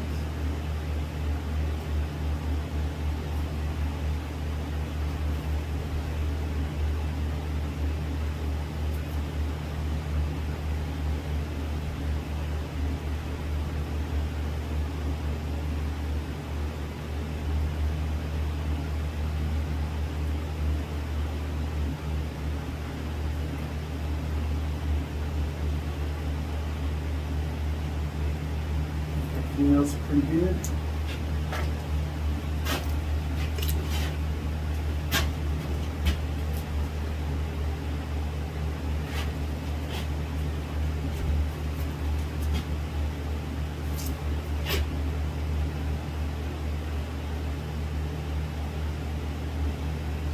Sun came out pretty good. This one did a little better than the other.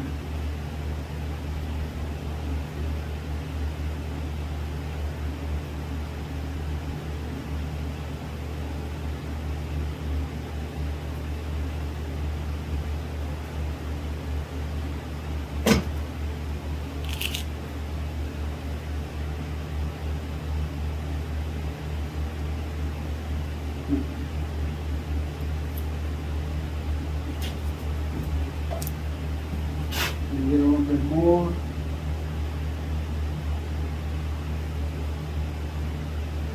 There we are.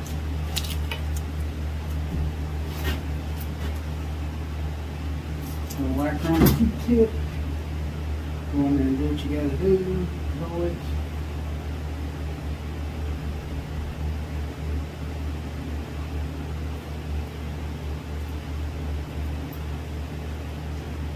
Roll it.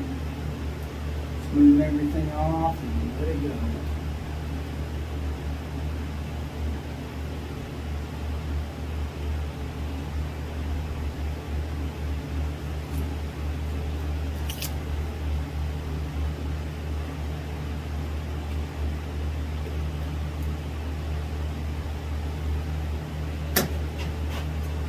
Do the other side the same way.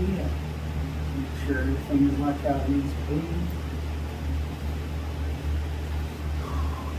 On a Q-tip.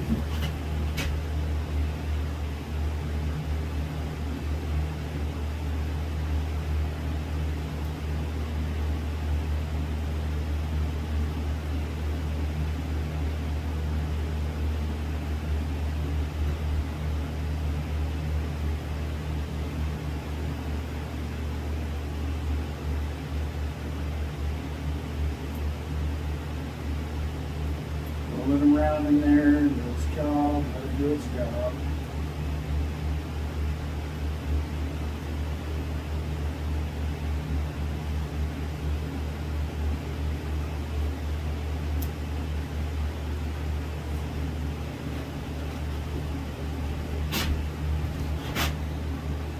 There we go. Well, if that's what I got for the nostrils, looks pretty good. I've got a little base coat sealer here, and basically what that does is gives the paint something to sit on, and you don't want to scrape off. Oh shoot! Basically, I got my base coat sealer, so everything is going to get painted. Yeah, if it's going to get painted, go ahead and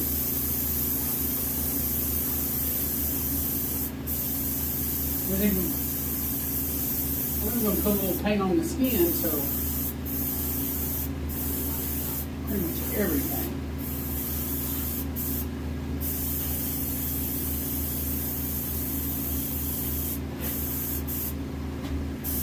Around the eyes. You can see it go on there.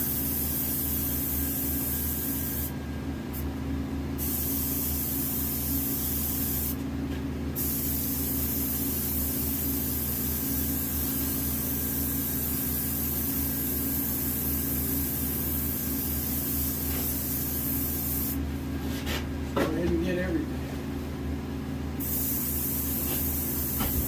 Definitely around the eyes. The nose. Inside the nostrils, top of the nose. Places on the skin where it looks like it needs a little paint.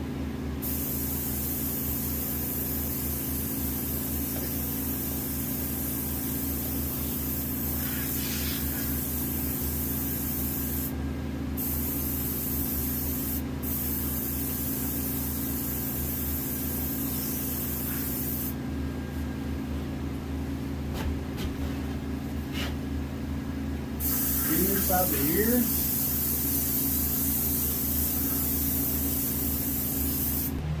You've got natural flesh and place where I put that epoxy, I'm just fleshing it up again.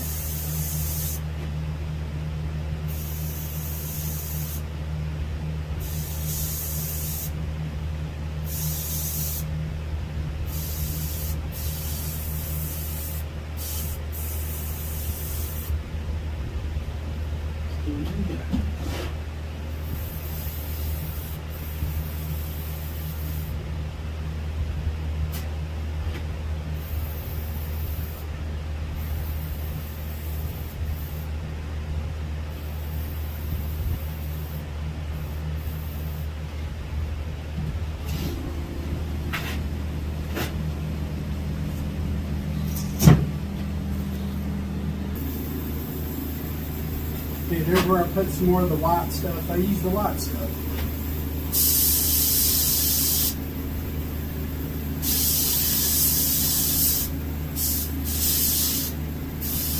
Just throw a little bit of that flesh on there. Like this thing, I'll take it off the teeth. See around here, around the incisors, definitely quite a bit. That's got it there.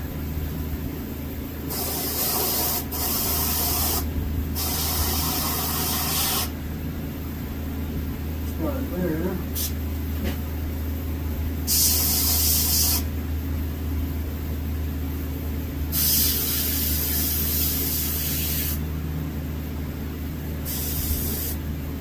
It's the same color as the jaw.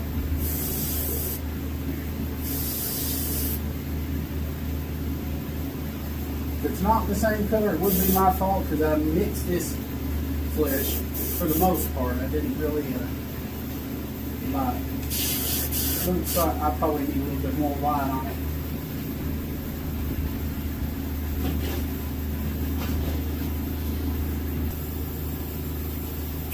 Basically what I want to do with this natural flesh, I want to keep it where the flesh areas are.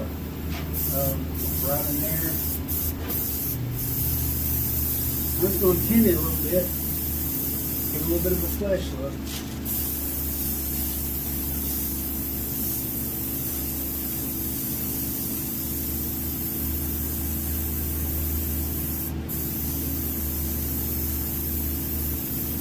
I can rub it off the hair with a paper towel. That's no problem.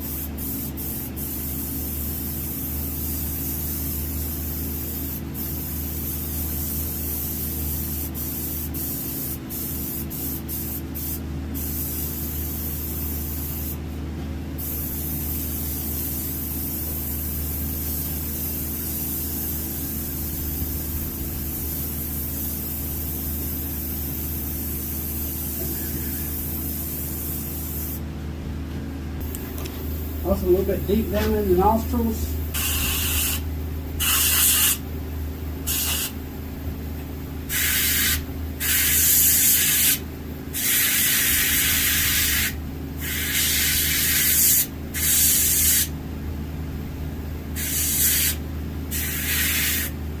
I just got a brush, I'm going over the hairs.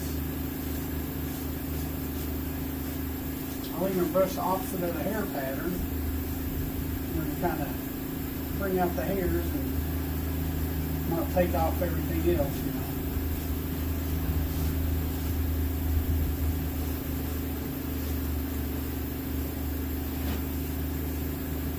This guy's lost a lot of hair.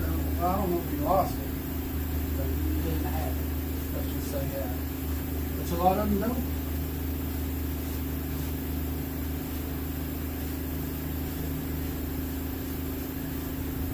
Got so much fat and stuff to keep them warm, they don't do a lot of hair, I guess.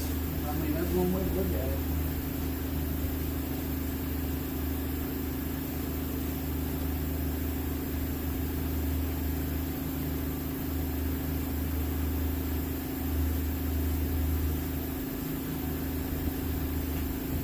My next color is rich brown. I'm going to use this a lot. Basically, I'm going to tint a little bit of the flesh even. But the hairs is what I'm mainly on. And this is good color.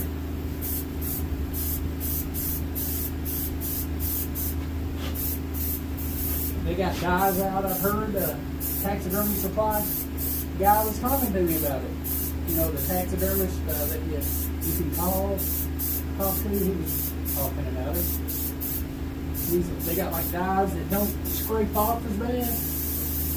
So I guess they're a little bit better to use. Got like places like that right there. Places where he lost a little bit of hair. So to get in there and do my thing. And yeah, that's the main color. I can tell that's what it is. Well, I'm back to my natural flesh. This guy had an unusual nose. Had a lot of flesh on it. Just on the end, though. I'm going to put it back in.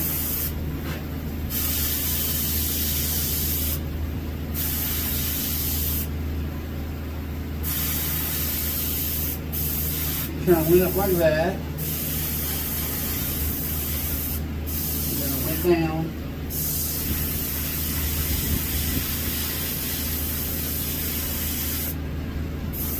Like that.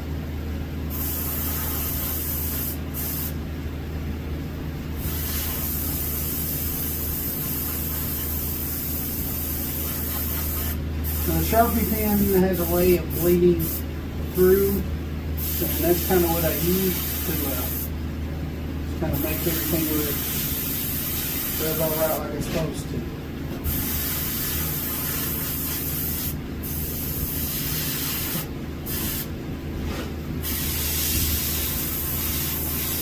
But every hog's different. You may get a hog with his nose is solid black. So just whatever your particular animal is, just make sure you get it. That's all I got to say.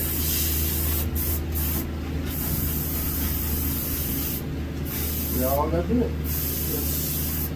That's part of it.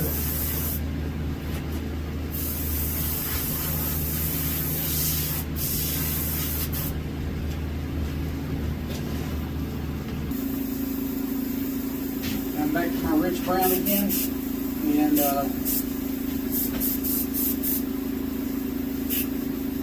I use it just a tint.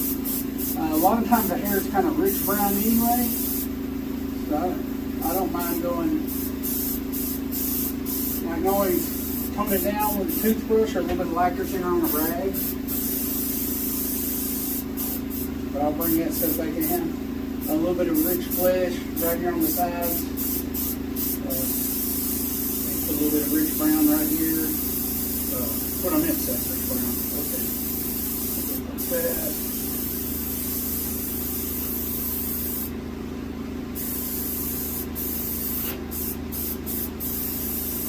Every animal's different though. Some of them are solid black, you don't have to worry about that. No, it's just every animal is different. All the color faded, you got white with white spots. You name it, man. They've got it. Back over here a little bit clearer.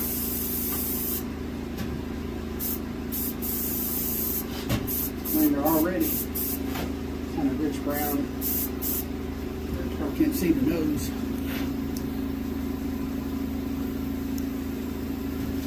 Yeah, right here the nose is definitely rich brown, so I'll just add a little bit more to it. Kind of tint the paint, tint the skin that's under the hair. And then if it's too strong, I can always wipe the hair off. This is what I'll probably do. I'm going to turn him up so you can kind of see what's going on.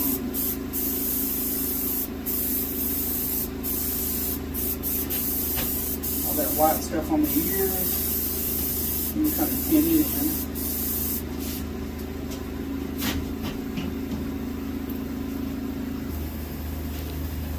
Oh yeah, I went ahead and sprayed natural flesh inside the nostrils.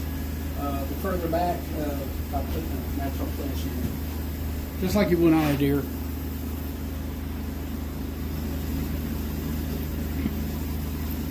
I got my natural flesh again. And maybe go around the eye a little bit.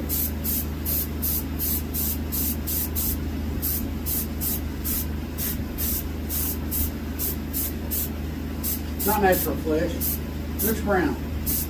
Goodness gracious. Yeah, rich brown, I got my rich brown again. Just going around the eyes. Getting some of that stuff back in. Already went on the nose. Got some of those hairs.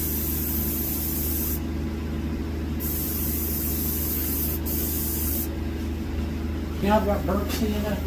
Now this is a real good color for lips. And some deer they got this color. Take it down on so far and kind of quit. Got right there.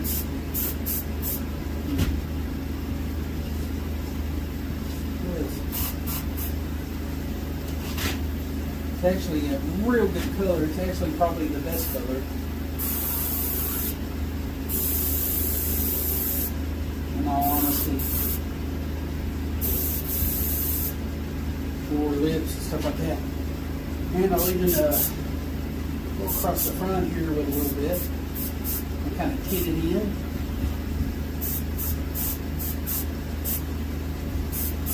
It's actually got more color than this. It's got, looks like dark brown actually a little bit right on there.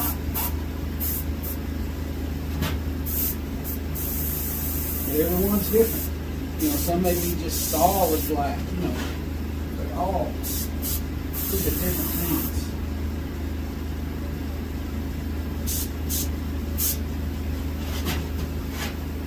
Different colors.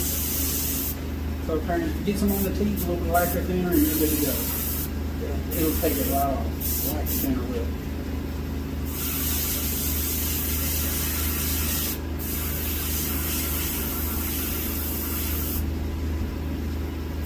I can kind of see the imprint where the inner lip was. So I may have to turn this guy a little bit sideways to get to him. Can't see it real good, but I'm right in there. Putting a little bit. Right on the other side a little bit. Trying to blend everything in. And burnt sienna is a real good color for that.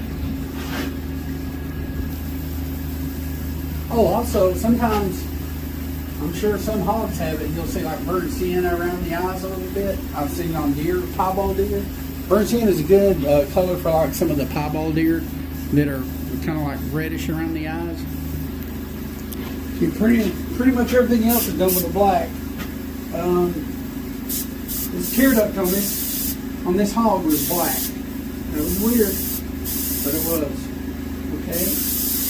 I go around up under the eye. I have to lift the eyelashes up a little bit.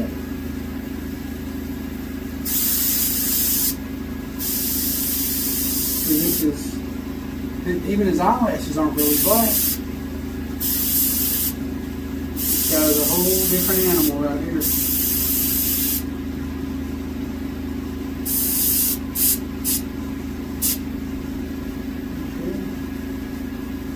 They got pretty much just like a deer.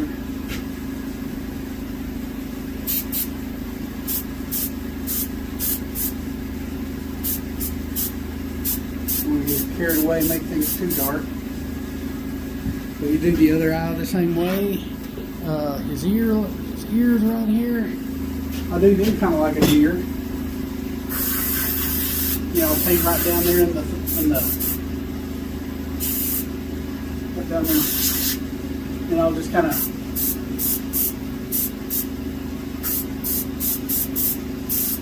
let's just kind of like that. Actually, the inside of his ear was like really chocolate brown. I'm tempted to do that.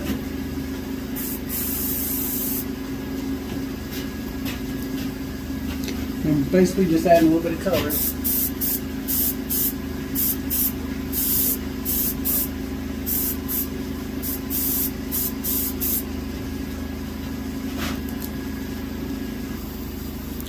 You'd be surprised how a little bit of paint will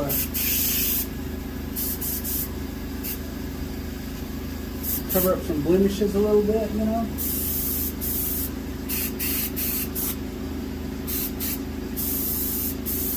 Or at least pin it in where it's not, you know, extremely noticeable.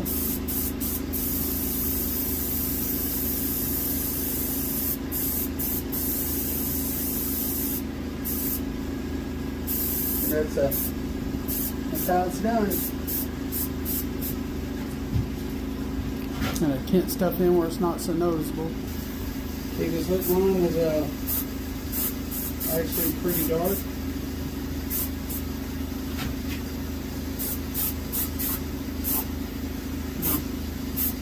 Seemed like it went on the outskirts of the lip line was a little bit dark. Just a little. Just gonna stay real light with it. Don't want to mess anything up.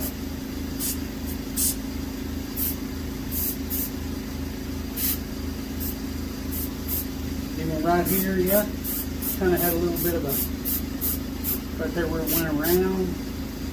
And it goes down. This is all the way it was. Just a little bit of a blackness around there. It's kind of like it traces the lip a little bit. Go around, does the same thing on the other side. It kind of traces the lip a little bit. And then it goes like right here on the inside. It does it again, sort of.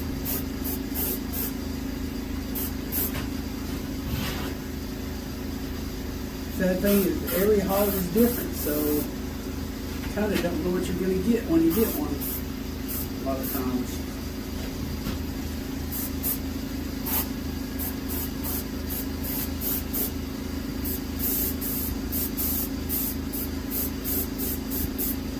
Kind of pin it in, do what you got to do.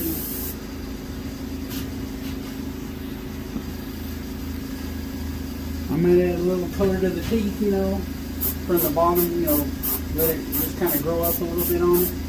You know, you get carried away if there's too much, of course, but maybe just a little on the inside here.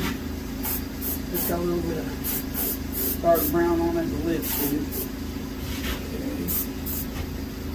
Same this tooth. Just bring a little bit of life into it, a little bit, you know.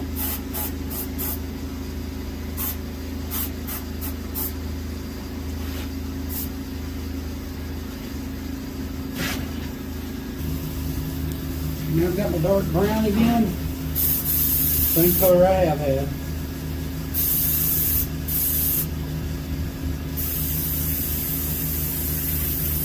I don't want to destroy that natural flesh completely within the nose. So kind of watch out for that.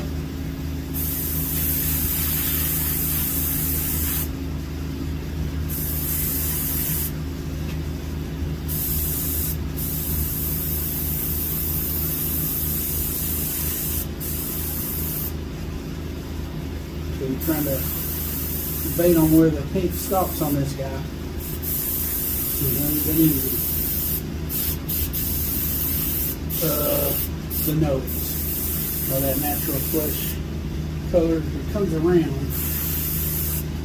It's just the top of his nose is that way.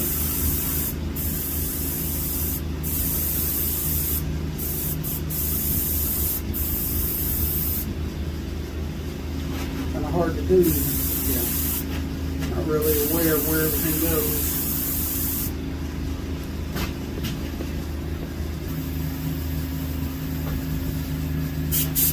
Still got my dark brown, of course.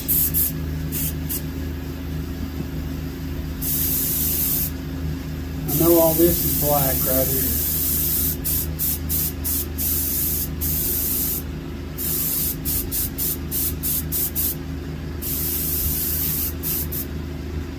All these kind of fades down.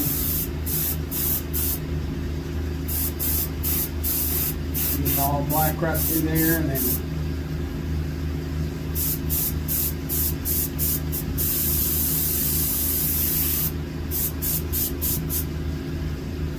kind of comes to a point at the top.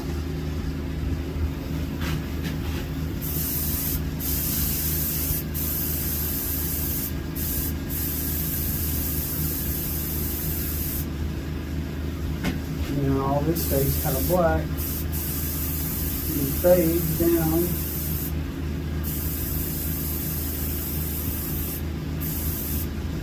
This is dark brown, but same thing, basically, yeah.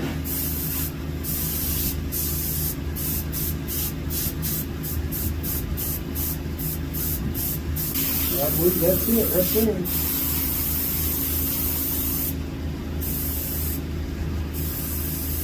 You got these little itty bitty little circles or elliptical things, not really circles.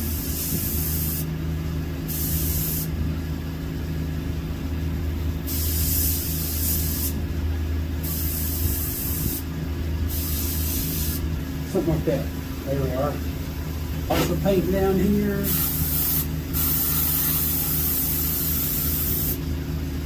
You know, that inner gum line at the bottom of the nose, you know, you want it all to look black. Kind of blending everything in real good there. I went around the nostrils but not in, kind of just faded it. Yeah, it looked pretty good that way. So you use a Q-tip to clean off the teeth if they got flesh on them and you don't want it on there, of course. This will take it right off. It's just, you know, lacquer thinner on Q-tips. And you also want to use this on the eyes to clean the eyes off.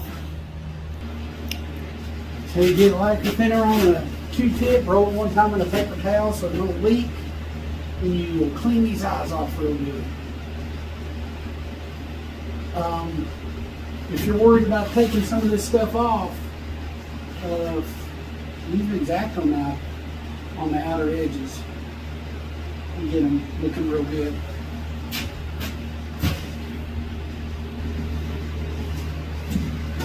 Okay. Yeah, you can scrape the paint off them real easy with just an X-Acto knife. Just go right along the outer edges there, all the way to the back corner of the eye. Yeah, all that comes off.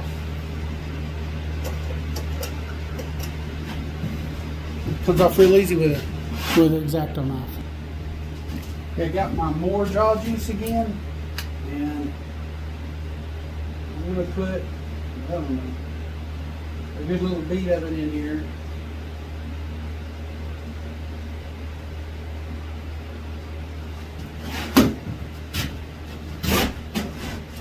And have plenty of time to dry when I get it in there. There we are. Let it sit, let it dry. Now the tongue kind of gives you a depression. It shows you where you need to put it, actually. I got my gloss top coat. And I'm going to make sure my eyes are good and wet looking. I'll bring it down to the tear duct even. And the nose, the nostrils. Make sure those are good and wet looking. The mouth, teeth, even around the lips, like a little bit of moisture. Looks pretty good. Go ahead and put the coat on the nose.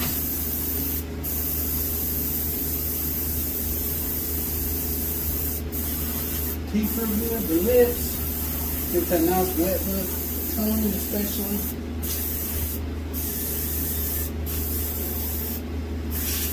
Gums, the upper gums.